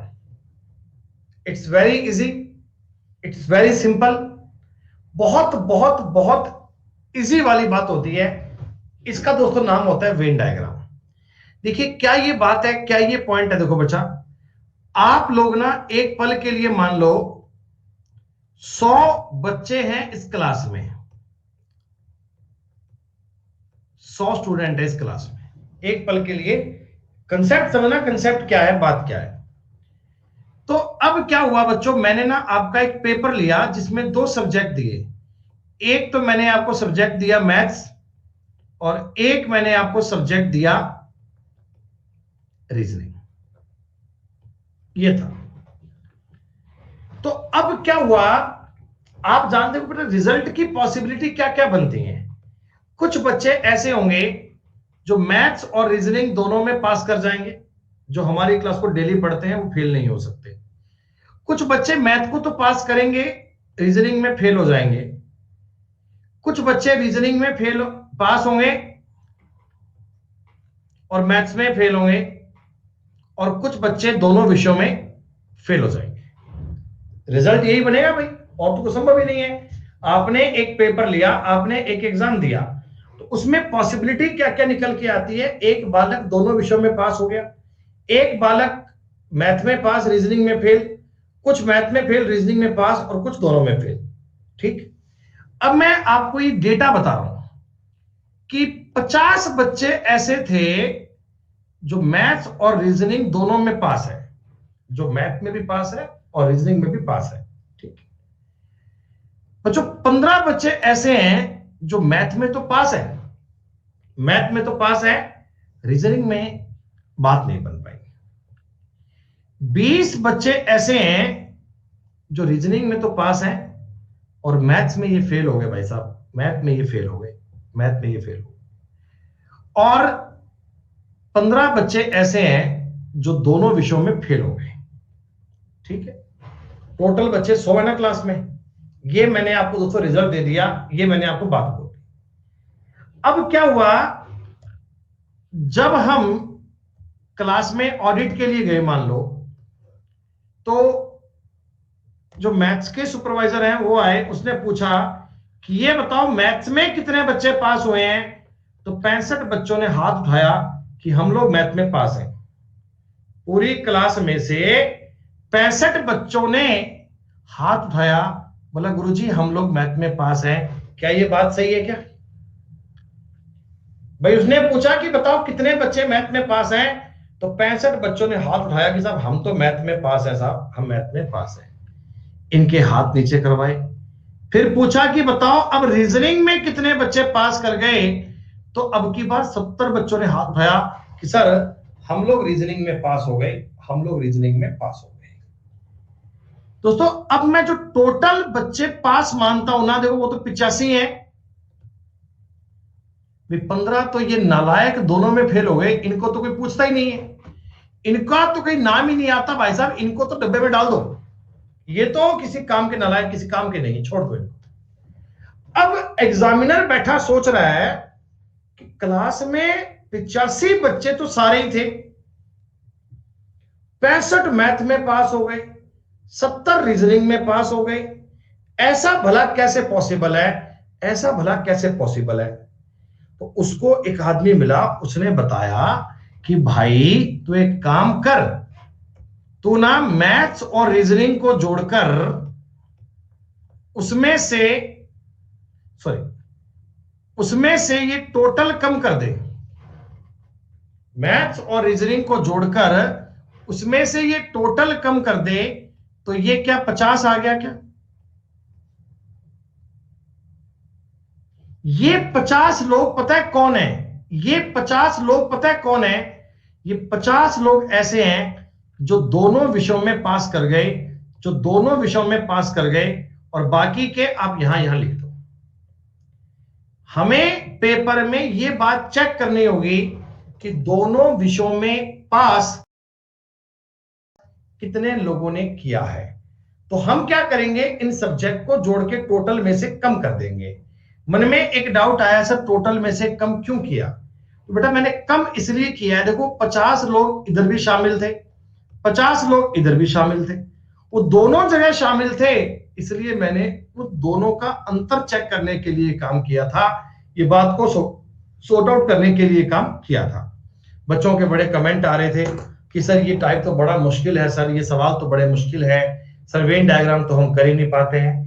मैंने अपनी शीट में वेन डायग्राम के सवाल ऐड किए हैं जी। कितने ऐड किए देखो एक बार, 32 क्वेश्चन ऐड किए बेटा, 32। ठीक, और मैं ये कोशिश करूंगा कि आप सारे बालक ना इन सारे क्वेश्चंस को बहुत अच्छे से देख पाए, समझ पाए। फिलहाल 2-4 क्वेश्चन मुझे करने दीजिएगा, 2-4-5 सवाल मैं करूंगा, करके बताऊंगा, उसके बाद आप करना, कोई दिक्कत नहीं है, ठीक है। एक बार मेरी बात को समझना, एक कनिष्ठ लिपिक की परीक्षा में 35% विद्यार्थी गणित में, 25% विद्यार्थी हिंदी में और 20% विद्यार्थी दोनों में फेल हुए। बेटा ये देखो फेल का कंसेप्ट बता रहा है, फेल का, तो मैं क्या करता हूं, इस पर ना फेल का बनाता हूं वेन डायग्राम, फेल का। 2 सब्जेक्ट बना रहा हूं साहब, 2 सब्जेक्ट, ये लो, एक का नाम है मैथ्स और एक का नाम है हिंदी, ठीक है दोस्तों। टोटल जनसंख्या हमेशा 100% होती है, टोटल क्या होता है 100%। आप मुझे बता दो दोनों विषयों में 20% फेल है क्या? ये 20 मैंने लिख दिया बीच में, ये मैंने क्यों लिखा, देखो ये मैथ्स में भी आ रहा है, ये हिंदी में भी आ रहा है, ये 20 लिख दिया। अब ये कहता मैथ में 35% विद्यार्थी फेल हुए थे।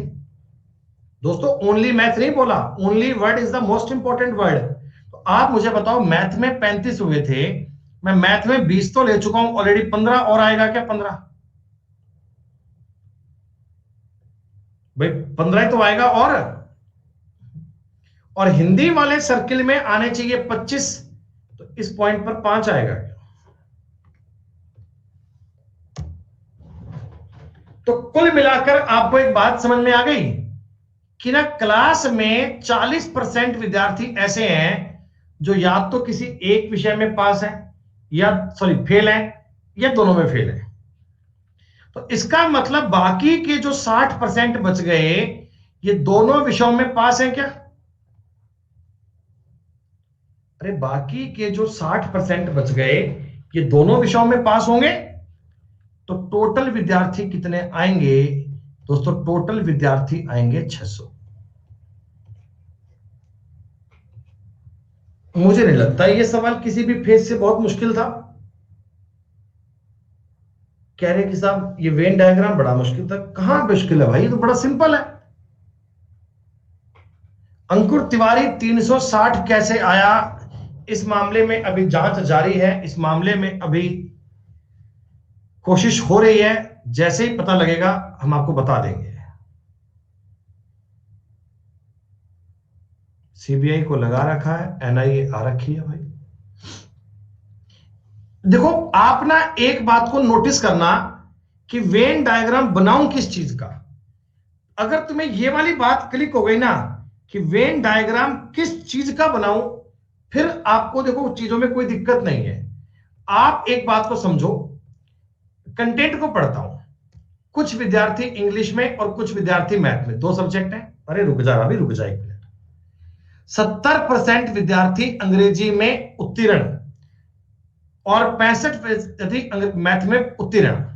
दोनों विषयों में आपको दिया हुआ है फेल। बेटा जो जानकारी दोनों विषय की दी जाए ना, जो जानकारी दोनों विषय की दी जाए ना, वेन डायग्राम हमेशा उस पर बनाना चाहिए।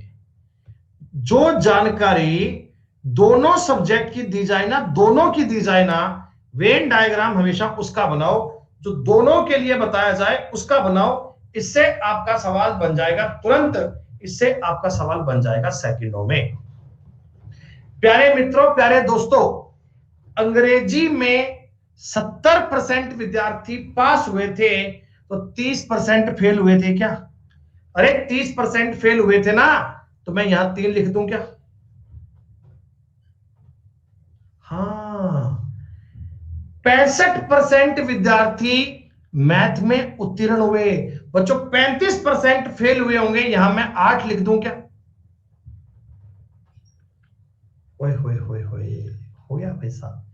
27 और 3 30 और 38% बालक क्लास में ऐसे हैं जो कहीं ना कहीं फेल हुए हैं। 38% बच्चे ऐसे हैं जो कहीं ना कहीं फेल हुए हैं। 62% दोनों विषयों में पास हुए होंगे। और दोस्तों ये 248 की वैल्यू है, 1% 4 की वैल्यू है, 100% 400 आ जाएगा। ये आपका वेन डायग्राम का सवाल नंबर 2 है दोस्तों। वेन डायग्राम हमेशा उस चीज का बनाना जो दोनों के लिए बताता है। मैंने बताया दोनों विषयों में 27% बच्चे फेल हैं, दोनों विषयों में 27% बच्चे फेल हैं, तो मैंने 27% को इसके बीच में लिख दिया, मैंने 27% को इसके बीच में लिख दिया। अब मैं जानता हूं कि 70% विद्यार्थी अंग्रेजी में पास हुए हैं। बेटा 70% अंग्रेजी में पास है तो 30% फेल हुए होंगे। 27 यहां है तो 3% यहां लिख दिया, ताकि ये कितना बन गया? 30। उसी प्रकार मैथ्स में 65% विद्यार्थी पास हुए हैं तो 35% फेल हुए होंगे। 27 ये था, 8 यहां लिख दिया, 35। यानी मुझे यह समझ में आ गया कि 38% लोग ऐसे हैं जो कहीं ना कहीं फेल हुए हैं, तो 62% लोग पास हुए होंगे। 1% का मतलब 4 दोस्तों, 100% का मतलब 400 आ गया। मुझे वो कमेंट याद है आपके जो ऊपर आ रहे थे कि सर ये बड़ा मुश्किल लगता है, वेन डायग्राम बहुत टफ लगता है, हम कर नहीं पाते, हमारे सांस रुक जाते हैं, हमारी जान निकल जाती है, प्राण निकल जाते हैं, सर सवाल कर नहीं पाते। मैं जानता हूं आप क्यों नहीं कर पाते। अब देख लो एक बार। अरे आप मुझे एक बात बताओ, दोनों विषयों में उत्तीर्ण है, देखो दोनों विषयों में पास की बात कर रहा है। आप डायग्राम टिकाओ पास पे भैया, डायग्राम टिकाओ पास पे। मुझे चुटकी में देख के बताओ, मैं इधर 75 इधर 5 इधर 10 कर दूं क्या? बोलो हाँ। दिव्याशीष तुम सारे सवाल गलत कर रहे हो, सारे सवाल। 90% बालक पास हुए हैं, 10% बालक फेल हुए हैं। सवाल कह रहा है 40 बालक फेल हुए हैं। ओहो, ई है वेन डायग्राम भाई साहब। ये तुम्हारे पेपर में आएगा एसएससी में, इसके दम पर तुम इंस्पेक्टर बनोगे। बताओ ये इतना इजी सवाल आएगा। आ जाओ भैया, आ जाओ, एक बात कर थोड़ी सी अपन। अब तुम्हें टोटल देखो, बीच में दोनों विषयों की नहीं दिए गए, दोनों विषयों के नहीं दिए गए। छात्रावास में 600 लड़के, प्रत्येक में क्रिकेट और फुटबॉल दोनों खेलते हैं, तो 75 लड़के क्रिकेट और 45 लड़के फुटबॉल खेलते हैं। बेटा आप ना इन दोनों का जोड़ करो एक बार। क्या इन दोनों का जोड़ 120 बन रहा है क्या? क्या इन दोनों का जोड़ 120 बन रहा है ना? इसका मतलब ये 20 रिपीट हुआ है भाई साहब। भाई कुछ लड़के ऐसे हैं जो क्रिकेट भी खेलते हैं, कुछ लड़के ऐसे हैं जो फुटबॉल भी खेलते हैं, तो वो कितने हैं? तो वो भैया देखो 100 से 20 ऊपर गया। टोटल लड़के तो 100% ही होते हैं, लेकिन 20 फालतू क्यों गया? क्योंकि 20 आपने 2 बार ऐड किया होगा, ये 20 आपने 2 बार लिया होगा दोस्तों, इसलिए मैंने इस 20 को लिख लिया। अब मुझे बता दो, अगर मैं इस स्ट्रक्चर को समझूंगा तो क्या तुम्हारे दिमाग में, तुम्हारी समझ में स्ट्रक्चर ऐसे आ जाएगा? टोटल लड़के थे 600, 20% दोनों खेल खेलते हैं, 120 तुम्हारा आंसर आ गया। अभी तुम्हें परसेंटेज की एक शीट और भी देंगे जिसका नाम होगा मिसलेनियस। उसमें कई अच्छे अच्छे सवाल आएंगे।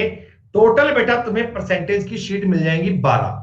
9 शीट तुम्हें आज तक मिल चुकी हैं, 3 शीट तुम्हें आज मिलेंगी। और ध्यान दीजिएगा बच्चों, आज हम ना 4 बजे तक पढ़ने के मन में है, अगर आप सब लोग अलाउ करें तो।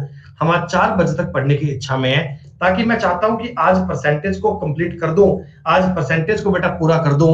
फिर हम बाद में क्या बोलते हैं, कल से सिंपल इंटरेस्ट को स्टार्ट करेंगे। इंग्लिश की क्लास है क्या? अरे यार, इंग्लिश की क्लास बेटा, चलो देखते हैं, कुछ करेंगे जुगाड़। आप मुझे एक बात बता दो, इस सवाल में, इस क्वेश्चन में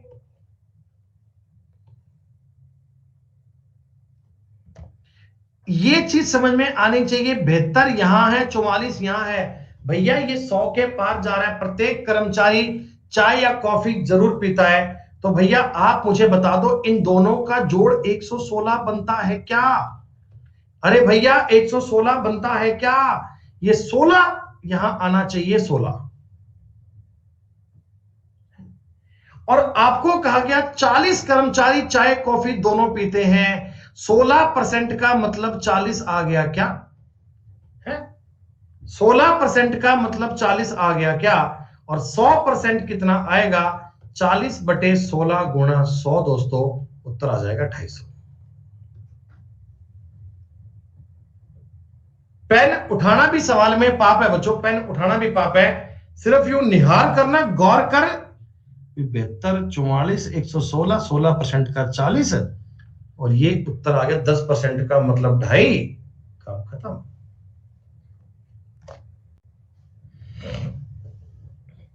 fail fail fail, fail fail fail. पूरे सवाल का डेटा दिया गया भाई साहब फेल पे, तो वेन डायग्राम भी फेल पे बनेगा ना। 17 यहां लिख दूं, 35 यहां लिख दूं, 25 यहां लिख दूं। 60 और 77% लोग ऐसे हैं जो फेल हुए हैं, 23% लोग पास होंगे भाई साहब। सामने आओ, वो बालक उठ के आओ जो कहते थे वेन डायग्राम बड़ा मुश्किल है, कर नहीं पाते सर, हमें ये बहुत टफ लगता है। आप थे साकेत। क्या साकेत, इस सवाल का तुम्हारा आंसर आ गया? 10 सेकंड में या 20 सेकंड में आ गया होगा ना मैक्सिमम। हाँ पांडे जी आप भी कह रहे थे, प्रतीक चौहान आप भी कह रहे थे। ओ भाई साहब,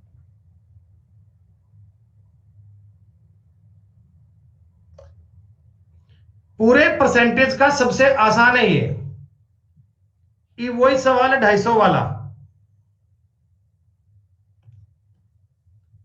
ये तो मुझे 72, 44 दिखते ही 250 दिख गया। हाय हाय।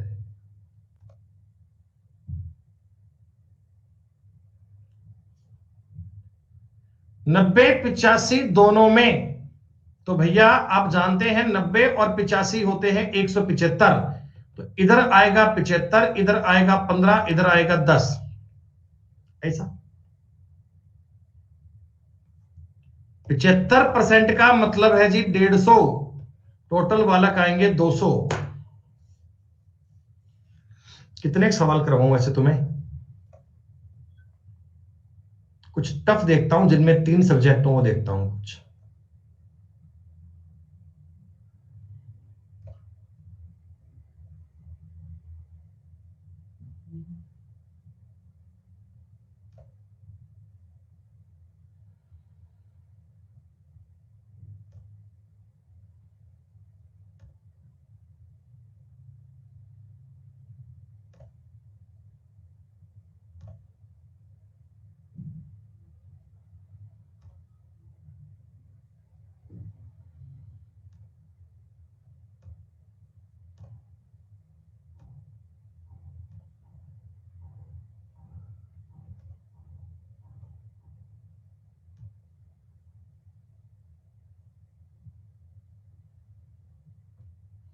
ये सवाल पढ़ना भाई एक बार, थोड़ी लैंग्वेज का सवाल है ये।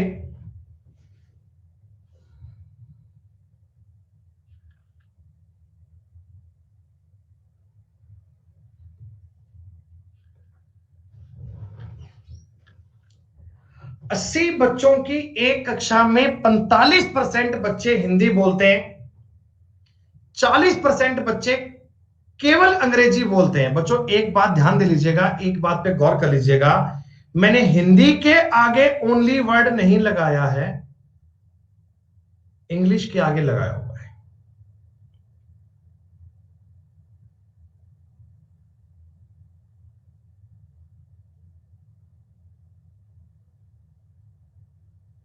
सवाल पढ़ लिया आप लोगों ने?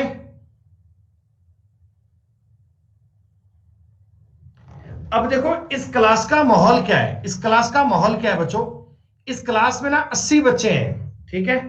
कुछ ऐसे बच्चे भी हैं जो दोनों भाषाएं बोल लेते हैं, कुछ ऐसे बच्चे भी हैं जो केवल हिंदी बोल पाते हैं, कुछ केवल अंग्रेजी बोल पाते हैं, और कुछ ऐसे बालक हैं जो दोनों में से कोई भाषा नहीं जानते, ना तो हिंदी ना ही इंग्लिश। एक बार आप मेरी बात को समझना, ओनली वर्ड पे जरूर गौर करना। मैंने पहले भी कहा था कि अगर इस सवाल में कहीं ओनली आता है ना तो जरूर गौर कीजिएगा, हिंदी और इंग्लिश।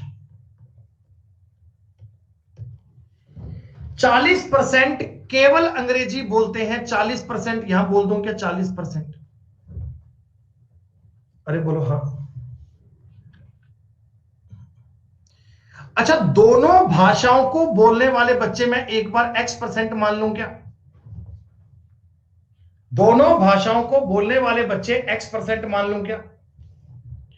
और हिंदी बोलने वाले फिर क्या बताओ, मतलब ओनली हिंदी वाले 45 माइनस X बचेंगे क्या?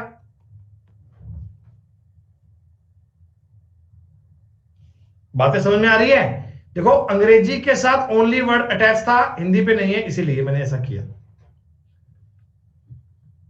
ओनली इंग्लिश में 40 X, दोनों भाषाएं बोलने वाले, और केवल हिंदी वाले आ गए 45 माइनस X। अब देखिए अगर मैं इसको जोड़ूंगा ना, अगर मैं इन दोनों को जोड़ूंगा ना, अगर मैं इन दोनों को जोड़ूंगा तो 45 ही बन रहा है। तो भैया अभिषेक ठाकुर, इंग्लिश में 40 प्लस X हो जाने तो क्या फर्क पड़ता है? तुमको सवाल में दिया हुआ था 40% केवल अंग्रेजी बोलते हैं। मेरे वेन डायग्राम को गौर कर लीजिएगा, 40% बच्चे केवल अंग्रेजी बोलने वाले हैं। वो 40% टोटल की बात नहीं कर रहा, वो ओनली की बात कर रहा, और मैंने ओनली तो बनाया मेरे भाई। स्पेसिफिकली ओनली इंग्लिश का बताया है अभिषेक ठाकुर। जितनी बार तुमने नो लिखा था उतनी बार यस लिख दो अब। अच्छा, किसी भी भाषा को ना बोलने वाले बच्चे, यानी बेटा जो कोई भी भाषा नहीं बोलते, कोई भी भाषा, वो भी X% है क्या? जो बालक कोई भी भाषा नहीं बोलते वो भी X% है। इन सबका जोड़ 100% आना चाहिए क्या? इन सबका जोड़ 100 आना चाहिए क्या? तो एक बार देखो, मैं कॉमन सेंस से इनको चेक कर लेता हूं आपको समझाने के लिए।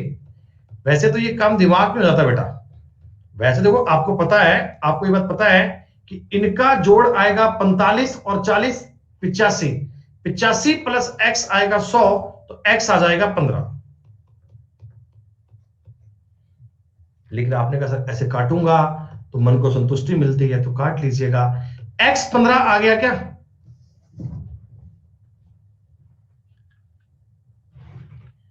आप मुझे बताओ ओनली हिंदी वाला परसेंटेज क्या बनेगा? ओनली हिंदी वाला बेटा, ओनली हिंदी वाला परसेंटेज बनेगा 30। कितने का 30%? आप कहना जी 80 का 30%। उत्तर कितना आ गया? 24। 80 का 30%, उत्तर कितना आ गया? 24। आई बात समझ में? अगर कभी ओनली वर्ड का इस्तेमाल हो जाए, ओनली का, तो ओनली वाली बात कुछ इस प्रकार से चेक करनी है आप। मेरा भी यही आया था सर। ये सर के बाद में दो ये बिलियां सी कान सी, ये क्या बनाते हो बेटा?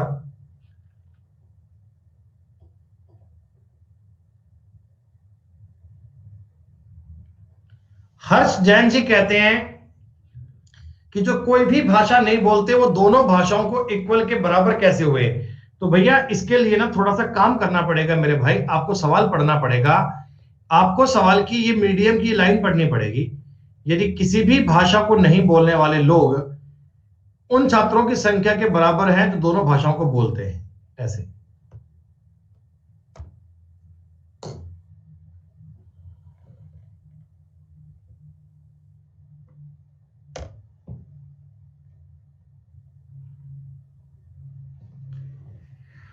अब मुझे बताओ, इस सवाल में कहीं आपको ओनली वर्ड दिख रहा है?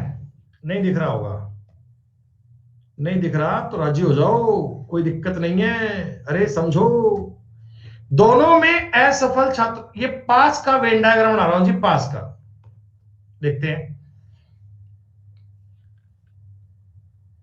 दोनों में असफल छात्रों की संख्या उन छात्रों के मुकाबले दुगनी है जो दोनों में उत्तीर्ण है। दोनों में उत्तीर्ण, बच्चों दोनों में उत्तीर्ण को x मान लो। क्या इधर 40 माइनस एक्स, इधर 55 माइनस एक्स आएगा? और दोनों में जो फेल हुए हैं, दोनों में फेल, वो 2x होंगे क्या? बोलो बोलो बोलो बोलो। हाँ। इन सबका अगर मैं जोड़ करता हूं तो 40 plus 55 minus x plus 2x की बात करता हूं बच्चों, बराबर 100 बनना चाहिए क्या?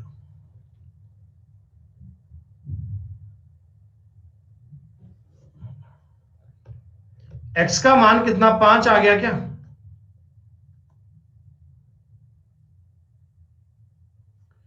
दोनों विषयों में आप मुझे बताओ बेटा, अब आप जब दोनों विषयों में जो फेल हुए वो 2x हुए थे, मतलब कि 10% हुए थे क्या? जो दोनों सब्जेक्ट में फेल हुए थे वो 10% हुए थे क्या? सवाल कह रहा है दोनों विषयों में 16 फेल हुए हैं, 10% का मतलब 16 है, तो 160 को टिक करके आओ, बोलो टिंग टिंग टडिंग।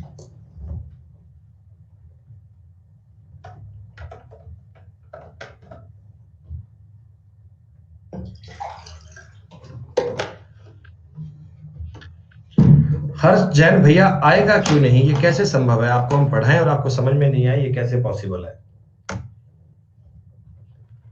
ओहो,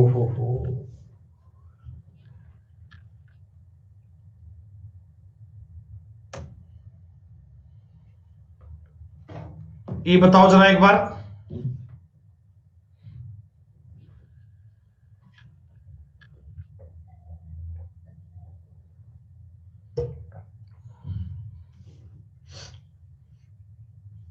अड़सठ % परिवारों के पास में ना तो कृषि योग्य भूमि है और ना ही मोबाइल है। तो इसमें जो वेन डायग्राम बनाओगे वो नहीं वाले बनाओगे, नहीं वाले पे। 68% के पास में ना तो भैया भूमि है ना ही मोबाइल है। 68% लोगों के पास में ना तो लैंड है और ना ही मोबाइल है। अब मुझे बताओ, 22% के पास में तो भूमि है, तो 78 के पास नहीं है। 78 के पास नहीं है तो इधर 10 आ गया ना। अरे वाह। 18 के पास में मोबाइल है, तो भैया 82% के पास में मोबाइल नहीं है, तो इसमें से इधर 14% आ गया। तो 78 और 4 82, 92% के पास तो मामला नहीं है दोस्तों। 8% की वैल्यू है 1600, 1% की वैल्यू आ गई 200, पूरे परिवार आ गए 20,000।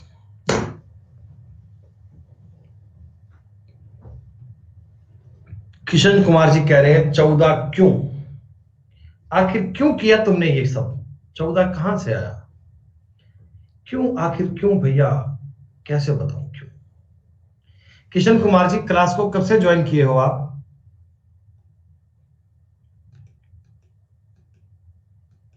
बताओ बताओ बताओ, किशन कुमार जी क्लास में कब से आए हो मेरे भाई?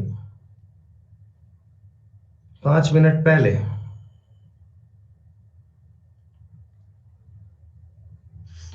आज से करी होती फिर भी समझ में आ गया होता।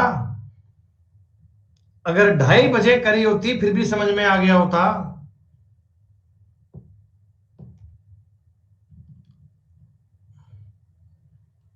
दोस्तों इस सवाल में देखो, अब 3 चीजें आ गई भाई साहब, जरा गौर कीजिएगा। इस सवाल में 3 चीजें आ गई, आप समझना ध्यान से। एक समाज में 500 लोग रहते हैं, सोसाइटी है, हमारी सोसाइटी है, उसमें 500 लोग रहते हैं। 45% क्रिकेट खेलते हैं। गौर कीजिएगा, ओनली वर्ड नहीं लगाया बेटा, ओनली वर्ड नहीं लगाया। इस 45 में वो भी आ गए होंगे जो और कोई गेम भी खेलते हैं, पर क्रिकेट वाले 45 है, मतलब बात है।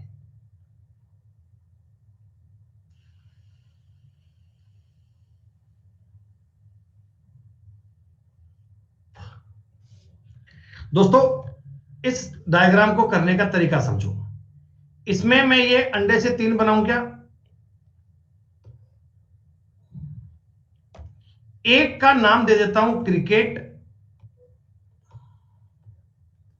एक का नाम दे देता हूं हॉकी, और दोस्तों एक का नाम दे देता हूं बैडमिंटन। ठीक। अब मुझे एक बात बताओ, 18% लोग तो कोई खेल नहीं खेलते। ये जो 18% है ना, इनको किसी गेम में कोई इंटरेस्ट नहीं है। एक्चुअली ये क्या है ना, सरकारी नौकरी की तैयारी कर रहे हैं बालक, ये इनके पास टाइम नहीं है खेलने का। ये सही बात है, इनको फिलहाल अपनी पढ़ाई पे ध्यान देना चाहिए। तो आप मुझे बताओ, अपने इस चक्कर में जो लोग आएंगे, 18 तो मैंने बाहर ही निकाल दिया, जो इन सर्किल में लोग आएंगे वो 82% आने चाहिए क्या? मैं 82 का डेटा इनमें सेट करता हूं, ठीक है। चलिए, इसको हमेशा सवाल को रिवर्स पढ़ना बेटा। आप पहले वो देखना कि आपको तीनों में कॉमन कितना मिल रहा है। ये कह रहा है जी 5% लोग ना तीनों खेल खेलते हैं। इस 5 को लिख दो यहां पर। ये 5% लोग है ना, ये तीनों खेल खेलते हैं, तीनों। दोस्तों आ गई बात समझ में? 6% लोग क्रिकेट और हॉकी दोनों खेलते हैं। दोस्तों क्रिकेट और हॉकी में कॉमन कितना आएगा? 6। लेकिन आप ऊपर 1 लिखना, क्यों? अरे भैया, क्रिकेट और हॉकी का एरिया कॉमन है इतने वाला, क्रिकेट और हॉकी का इतना एरिया कॉमन है, इसमें 6 आना चाहिए। तो 5 तो इसमें ऑलरेडी आ चुका है, 1 और आना चाहिए, 6। ये यहां तक की बात समझ में आई? 6। 27% लोग क्रिकेट और बैडमिंटन दोनों खेलते हैं। क्रिकेट और बैडमिंटन में 22 लिख दूं क्या, ताकि 27 टोटल बनना चाहिए। दोस्तों मित्रों, 45% लोग क्रिकेट खेलते हैं। क्रिकेट वाले पूरे इस सर्किल में ना 45 आना चाहिए, ये बात मैं समझता हूं। क्रिकेट वाले इस कॉलम में 45 बनना चाहिए। बोलो हाँ। आप कहोगे जी हाँ। तो 22, 5 27, 1 28, इधर 17 आएगा। इतनी बात क्लियर?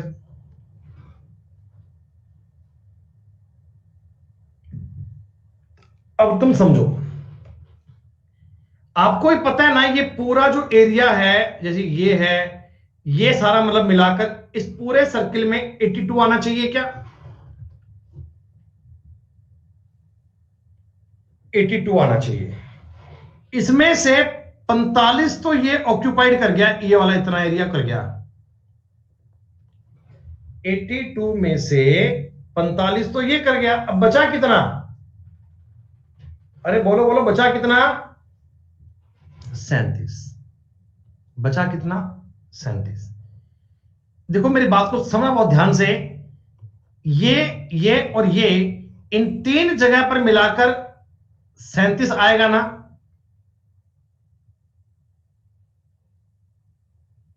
इन 3 जगह पर मिलाकर 37 आएगा ना? इसको करने के 2 तरीके हैं। क्या तरीका? देखो, एक तरीका तो यह है कि मुझे इतना पता लग गया, इतने एरिया में 37 आएगा। लेकिन ये मुझे कह रहा है हॉकी में है 29, बैडमिंटन में है 48, जबकि आना चाहिए 37। तो मैं आपको काम करता हूं, बिल्कुल इजी मानता हूं तरीका। मैं एक बार इन दोनों का कॉमन एक्स मान लेता हूं। अब सही है, मैंने यहां पर एक्स लिख लिया। एक्स पता है क्या है? एक्स पता है क्या है? एक्स जो है ना, बैडमिंटन और हॉकी के कॉमन है। क्लियर? अब तुम मुझे सब बच्चे बता दो ईमानदारी से, इस वाले कॉलम में क्या आना चाहिए? इस वाले कॉलम में तो आप कहना चाहिए 23 माइनस एक्स आएगा। बोलो हाँ।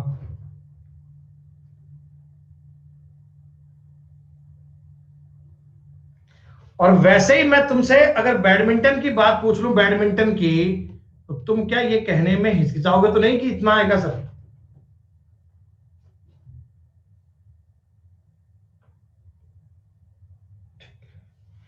अब तुम्हें धीमे धीमे एक बात और भी समझ में आने लग गई होगी कि सर हमें तो ये भी पता है इन तीनों का जो जोड़ आएगा ना वो 37 के बराबर आएगा। गुरुजी हमें पता है इनका जोड़ 37 के इक्वल आएगा। x का मतलब जो आएगा 44 माइनस 37 कितना आएगा 7।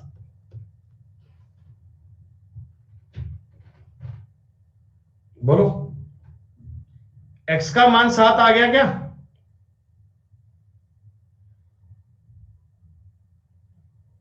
अरे वाह। टोटल सॉरी पूछा ओनली बैडमिंटन, बेटा ओनली बैडमिंटन वाले लोग आएंगे 14% और 500 का 14% होता है 70। 500 का 14% क्या होता है 70। सवाल ये बड़ा नहीं है, मुझे आपको एक्सप्लेन करने में टाइम इसलिए लगा कि मुझे आपको एक एक स्टेप का फॉर्मेशन बताना पड़ा कि कैसे कैसे बात बनेगी। हाँ बेटा ये इस प्रकार के सवाल अगर मेंस में आएंगे, टफ सवाल है तो बड़ा सवाल है, इसको आप टफ नहीं बोल सकते ना, ये बड़ा सवाल है बच्चे।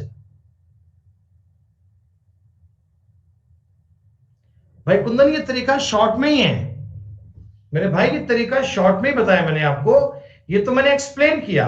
अब मैं आपको बताऊंगा अगर ये यही सवाल मैं अगर अपने मन से करता एक बार कैसे करता, तो मैं ये डेटा देखो फटाफट फिट करता। जैसे आप ये क्वेश्चन देखना, आप ये सवाल देखना, मैं आपको ये क्वेश्चन देखो करके बता रहा हूं। गणित, भौतिकी, रसायन 3 विषय हैं, ठीक है। मैं बिल्कुल मेरी आप जो कमांड को मानना वो मानना पेपर के हिसाब से। मैंने 3 कॉलम मान लिए बेटा, ये मैथ्स है, ये केमिस्ट्री है और ये मान लो फिजिक्स है, कोई दिक्कत नहीं, ठीक। पहले आप कंसंट्रेट करो तीनों विषयों में पास होने वाले बच्चे ही दिए हुए तुम्हें। 53% दिए गणित में, ठीक है, 61 दिए फिजिक्स में, 60 दिए केमिस्ट्री में, ओके। गणित और भौतिकी में 24 दिए हैं, भौतिकी और रसायन में 35 दिए हैं, गणित और रसायन में 27 दिए हैं। उत्तीर्ण और 5 किसी विषय में पास नहीं होते, 5 बेटा सब में फेल है, 5 सब में फेल है, 5% बालक हैं सब में फेल है। तो आप मुझे बताओ इस स्ट्रक्चर पर 95% लेकर आओगे?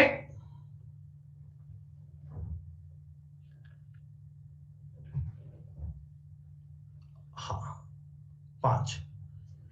और अगर मैं तुमको ये बात इस प्रकार से पूछ लूं, ये सवाल आप उल्टा भी कर सकते हो। इसको अगर आप फेल का बेस मानोगे ना तब भी कर सकते हो दोस्तों, इसको आप फेल का बेस मानोगे तब भी कर सकते हो, कोई दिक्कत नहीं है। यहां देखो सबके बारे में साफ साफ दिया हुआ है। आप एक काम करो, आप तीनों में एक्स मान लो। दिया नहीं हुआ ना मुझे, कुछ भी दिया नहीं हुआ। तीनों विषयों में पास कितने हैं मुझे नहीं पता, मैंने एक्स मान लिए। क्या ये क्लियर? अरे बोलो बोलो बोलो बोलो। हाँ। अब आप सवाल पढ़ो, अब आप दो दो वाले एलिमेंट उठाओ एक बार। गणित और भौतिकी में 24 है, मतलब कि मैथ्स और फिजिक्स में, इधर 24 माइनस एक्स आएगा क्या? फिजिक्स और केमिस्ट्री में 35 है, इधर 35 माइनस एक्स आएगा क्या? गणित और रसायन में 27 है, इधर 27 माइनस एक्स आएगा क्या?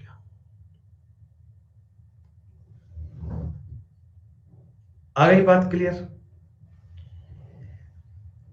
मैथ्स में टोटल बच्चे डालने हैं आपको 53%। मैथ्स में टोटल बच्चे आपको एड ऑन करने हैं 53%।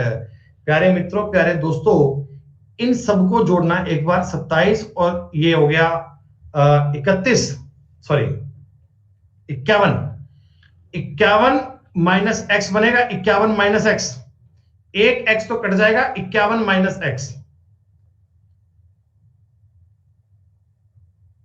इस पॉइंट पे कितना लिखूं? 2 प्लस एक्स लिखूं क्या? तभी तो 53 बन पाएगा पूरा। पूजा एक साथ में एक्स भी करना पड़ेगा ना, एक साथ में एक्स मानना पड़ेगा। अब तुम्हें ये बात समझ में आनी शुरू हो गई। फिजिक्स में डालना है 61, तो भैया 24 और 35 हो गए 59। हाँ 59, तो इधर भी मेरे हिसाब से 2 + x आएगा। बोलो बोलो बोलो बोलो। केमिस्ट्री में बच्चे आने चाहिए 60%। 27 और 35 हो गए 52, इधर आएगा जी 8 + x। सॉरी 62 बन गया बेटा, सॉरी सॉरी सॉरी, x - 2 आएगा ये, x - 2।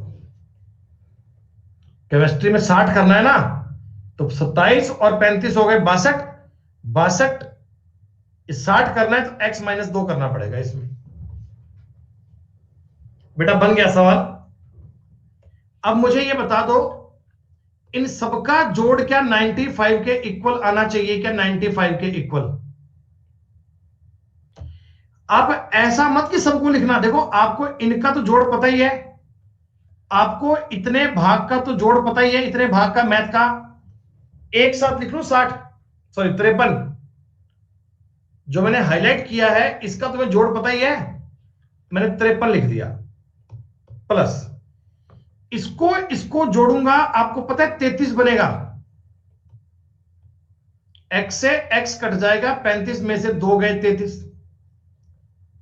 प्लस 2 + x बराबर हो गया जी 95। x का मान कितना आ गया जी? 5 और 3 8, 3 3 6 और 2 8। दोस्तों x का मान आ गया 7। x का मान क्या बन गया? 7। 7 x का मान आ गया। अब हमसे क्या पूछा गया सवाल में? गणित और रसायन में उत्तीर्ण, लेकिन भौतिकी में नहीं। मैथ्स और केमिस्ट्री में पास, लेकिन फिजिक्स में नहीं। दोस्तों ये लोग आएंगे 20, देखो ये वाले, ये 20 बनेंगे, 20 अनुपात। भौतिकी और रसायन में पास, गणित में फेल, 35 में से 7 गए 28।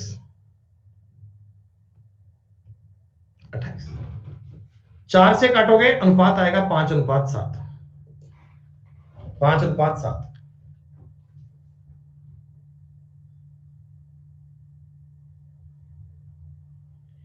गौतम गांधी अकेले बेटा मैथ्स वाले जोड़ के अब x कैसे निकालोगे बेटा? ज्ञात ही नहीं कर पाओगे।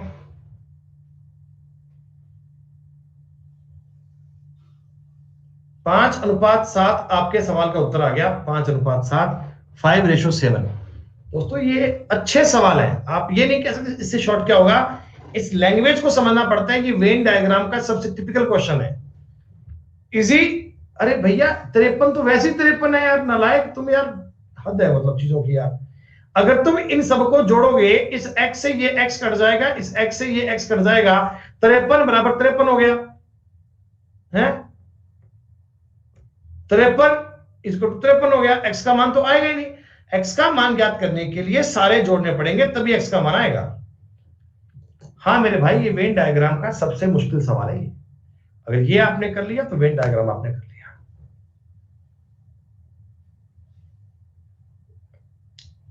ये सवाल आप खुद से कर पाओगे? 3 सब्जेक्ट का सवाल है।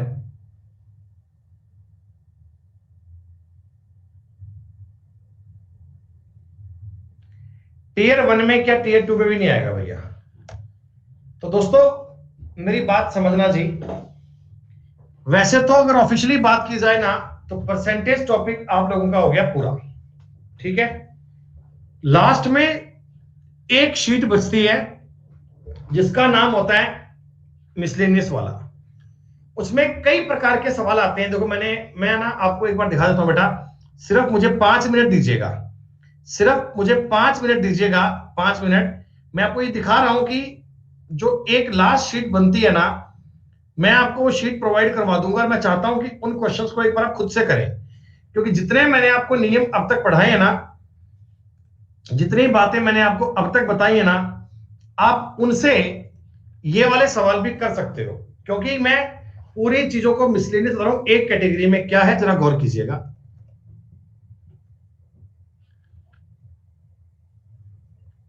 क्या ये क्वेश्चन डेविएशन का होगा?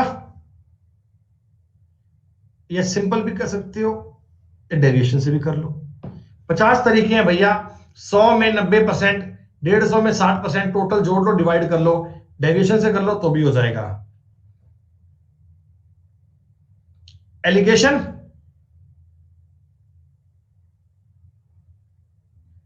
Allegation, deviation, common sense, basic, जो मन आए वो कीजिएगा। इंग्लिश की क्लास की फिर आप रिकॉर्डिंग चेक कर लोगे क्या? अगर अंग्रेजी की क्लास की बेटा रिकॉर्डिंग पढ़ लोगे तो हम सवाल पढ़ लें कंटिन्यू? चलो बेटा करो यार, आपके हिसाब से जरूरी है मैं इसलिए बोल रहा हूं। चलो ठीक है, मैंने क्लास को 30 मिनट के लिए एक्सटेंड कर दिया है। बेटा दूसरी क्लास अक्षी है तो बेटा या तो आप उसकी रिकॉर्डिंग पढ़ लेना आज आज, या इसकी रिकॉर्डिंग पढ़ लेना, जैसा आपको उचित लगे बेटा।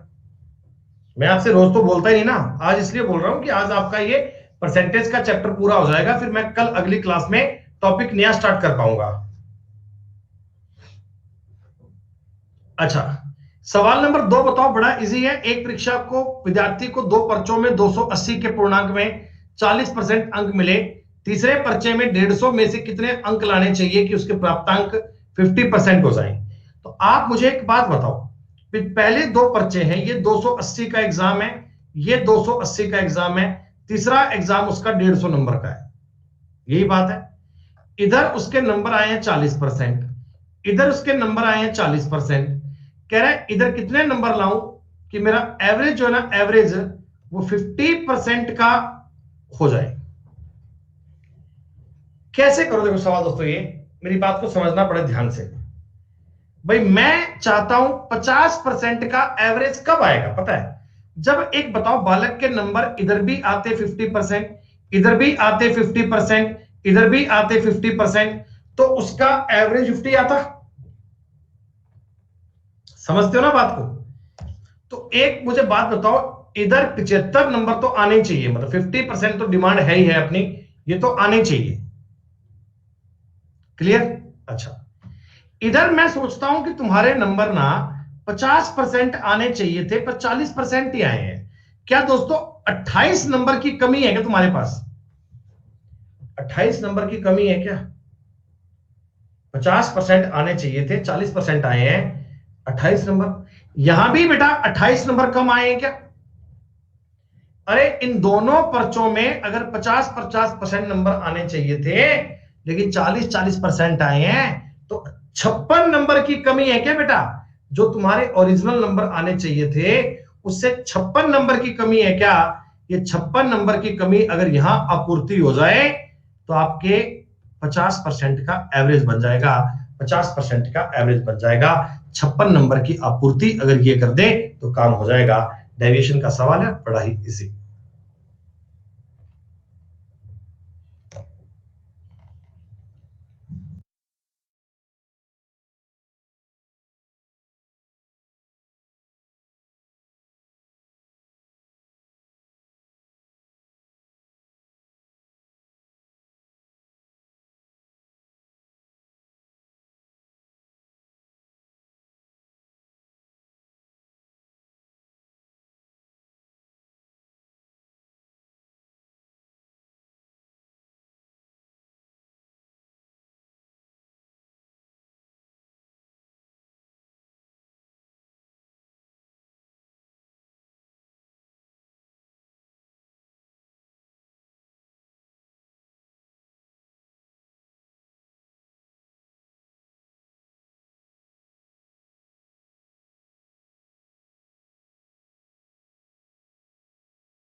ये सवाल देखो, जैसा मैंने अभी बताया था सेम सवाल है ये।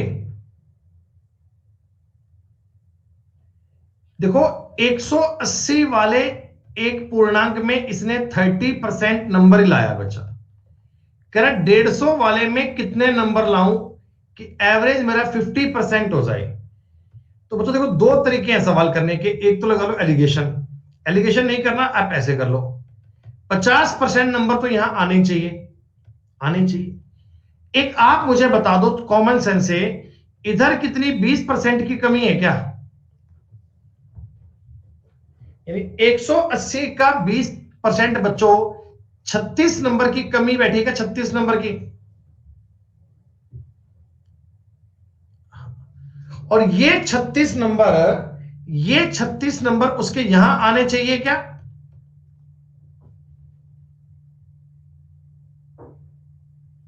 अरे भैया दोनों जगह पे, एक मिनट रुको यार,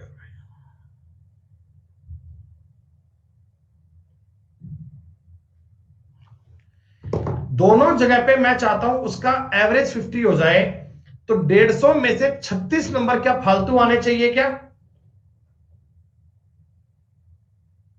आ रही है बात समझ में है?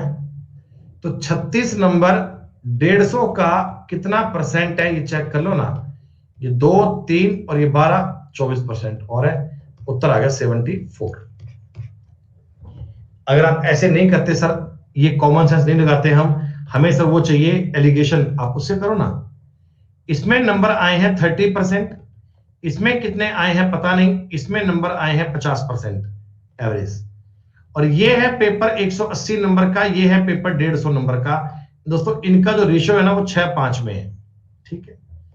इनका अंतर 20, 4 गुना, तो इधर भी 4 गुना आएगा 24, यहां आएगा 74। जैसे मर्जी करो, जो आपको उचित लगे उससे करो, लेकिन सवाल सही बनना चाहिए।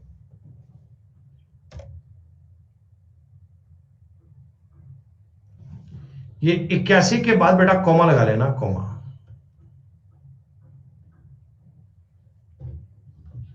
ये सवाल कैसे करोगे? कमल ने 70% अंक प्राप्त किए 4 विषयों में,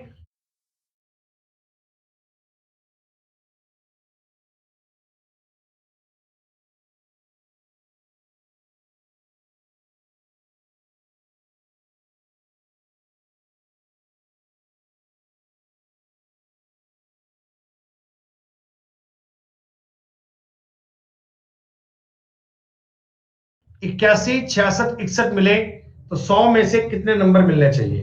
देखो बेटा सवाल वही डेविएशन का है, चौथे विषय में 70 तो नंबर आने चाहिए, इसमें 11 नंबर फालतू आ रखे हैं, ये 11 कम कर लो कोई दिक्कत नहीं है। इसमें 60 66 है, 4 और चाहिए, इसमें 61 है, 9 और चाहिए, उत्तर आ गया, उत्तर आ गया 72। अरे कुछ पल्ले पढ़ भी रहे नहीं पढ़ रहे तुम्हारे?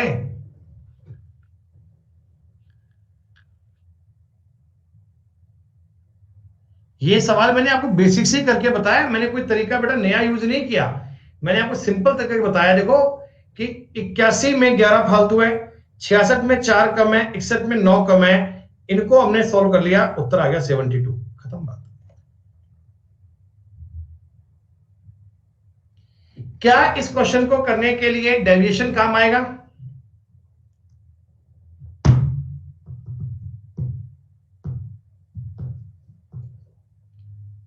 रेशो ले लो इनका 4, डेविएशन काम आएगा?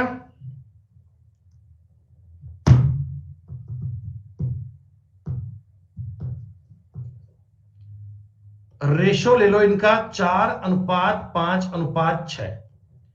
अटेंडेंस इनकी है 100%, इनकी है 90%, इनकी है 80। मैंने कहा था कोई संख्या मान लो, आपने 80 मान ली कोई फर्क नहीं पड़ता, आपने 90 मान ली कोई फर्क नहीं पड़ता, क्या दिक्कत आ रही है? पास में इनके बीच में कोई मान लो, जो अच्छी लगे वो मान लो, ठीक है।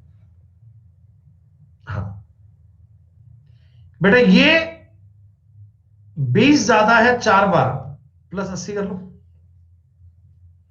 10 ज्यादा है 5 बार, 50/15 से भाग देना।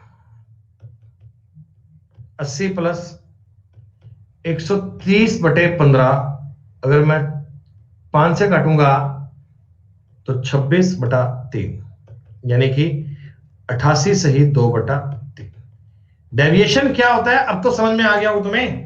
इतने सारे सवाल करने के बाद बेटा, इतनी बातों को अंडरस्टैंड करने के बाद में ये चीजें आपके दिमाग में छपनी शुरू हो गई होंगी। अब तो यार आपको परसेंटेज इजी लग जाएगा, ये मेरी गारंटी है दोस्तों। अब प्रीवियस ईयर में आया हुआ कोई भी सवाल उठाओ, एक एक सवाल कर पाओगे गारंटी के साथ।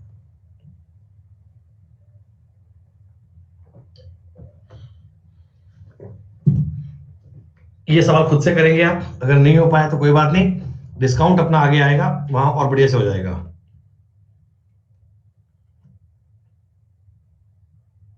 डेविएशन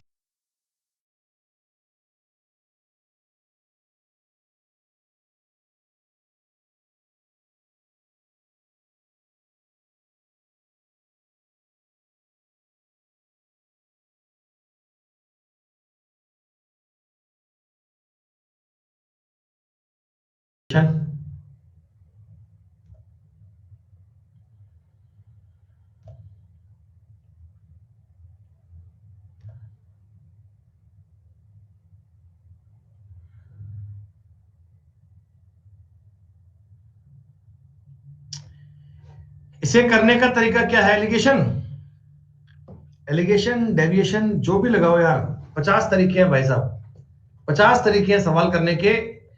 20% बॉयज, 25% लड़कियां, ये 3:2 में है। क्या ये बीच की संख्या ज्ञात करनी आती है?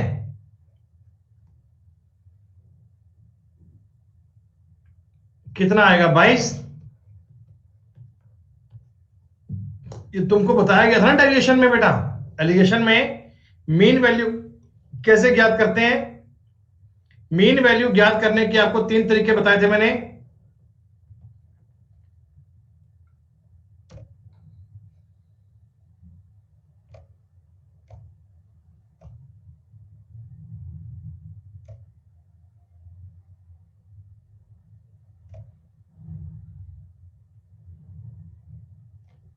किस टॉपिक का सवाल है ये? डेविएशन? अरे बोलो। टोटल धन को, टोटल धन को 12 मान लेना चाहिए क्या?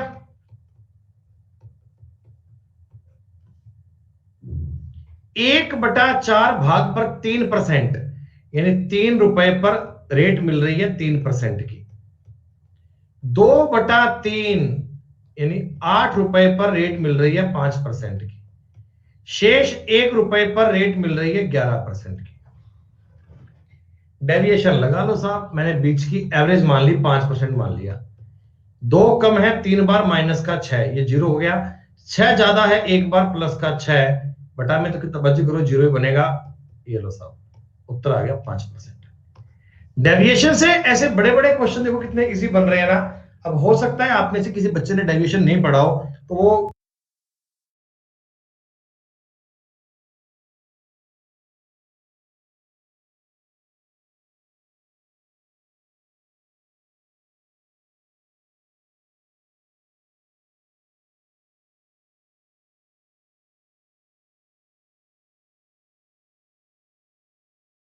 सोचेगा कि क्या कर रहे हो बुद्धि, समझ में नहीं आ रहा कैसे 6 आ गया, बात क्लियर नहीं हो पाई। लेकिन ये बातें आपकी बेसिक वाली हैं, इनको आप बहुत अच्छे से ऑब्जर्व कर चुके होंगे।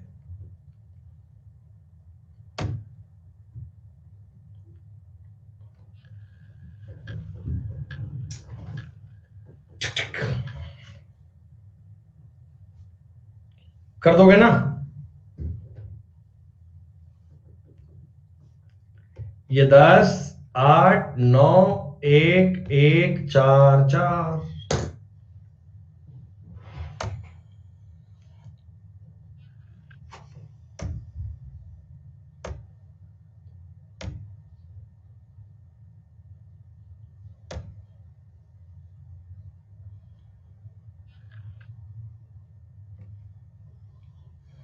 एलिगेशन, एलिगेशन, एलिगेशन, एलिगेशन कितना अमेजिंग वाला कंसेप्ट है। देखो दोस्तों,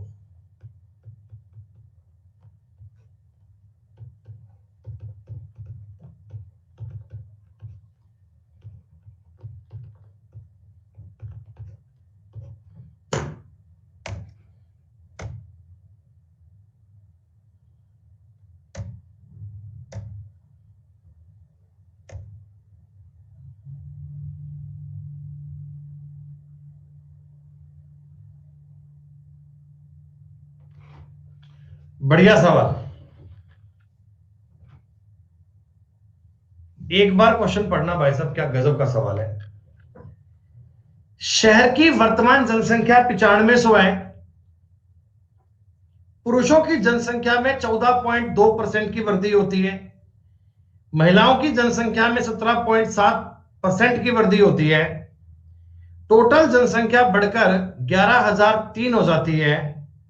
पुरुषों की जनसंख्या का 15%, महिलाओं की संख्या का 18%।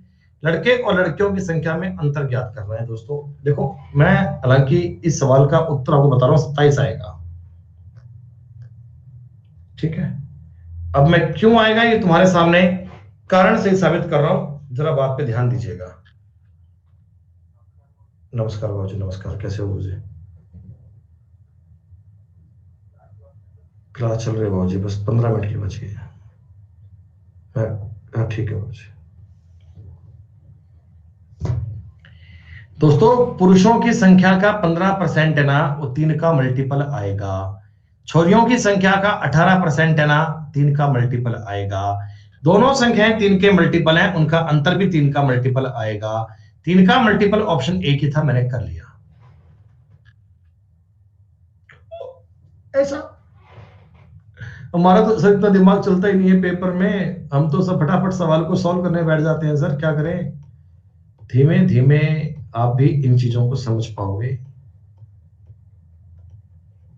मेल और फीमेल की जनसंख्या बढ़ी, इतनी इतनी बढ़ी, इतनी इतनी बढ़ी। ठीक। टोटल जनसंख्या 9500 से 11,003 हो गई। दोस्तों ये 1503 बढ़ गई क्या? मैंने आपको बताया था परसेंटेज ब्रेक मेथड कि फीमेल को आप 14.2% प्लस 3.5% लिख लो, ऐसे कर पाओगे? तो इसका मतलब 14.2 की होनी चाहिए, चाहिए, मस्ट है। 14.2 तो बढ़ना ही चाहिए। तो मैं 9500 का 14.2% चेक कर लूंगा। आपकी कोई आवाज आवाज नहीं आ रही है, मुझे क्या लग रहा है सवाल आप लोग नहीं कर पा रहे क्या? ये 19 और ये 2, 2 से कटोगे 71। बेटा 19 गुणा 71 करोगे, आप गुणा कर पाओगे, ये आएगा 1349। 13 में से 9 गए 4, इधर बनेगा 9, 9 में से 4 गए 5, 154। 154 जो है महिलाओं की संख्या का 3.5% है। इससे बेटा आप महिलाएं ज्ञात करोगे, इससे पुरुष ज्ञात करोगे। पुरुषों का 15%, ये 18%, बात सॉल्व हो जाएगी। तो ये सब करने की नीड नहीं है, उत्तर आ गया 27%। परसेंटेज ब्रेक मेथड है दोस्तों ये। डेविएशन से कर लोगे?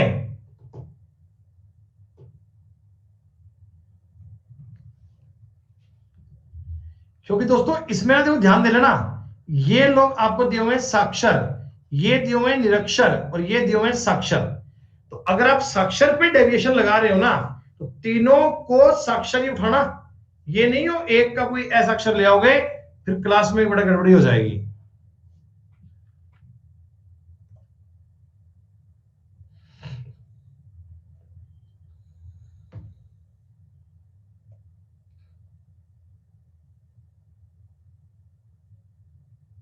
एलिगेशन है, ये 10, ये -6, ये 0, ये 6, ये 10, 3, 5। Oh my God.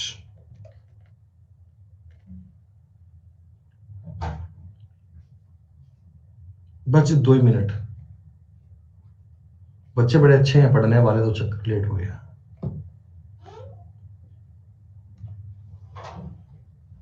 थोड़े अच्छे बच्चे हैं पढ़ने वाले, तो थोड़ा सा डिले हो गया मैडम। चाय बन गई? बस आ रहा हूँ जल्दी। मैडम कह रहे चाय बन गई, आप इतना लेट क्यों पढ़ाते हो?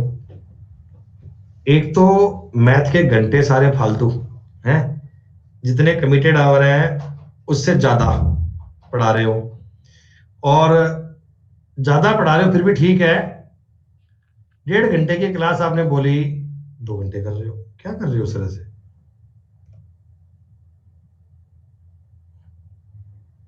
पीडीएफ वाले भी आ जाएंगे बेटा।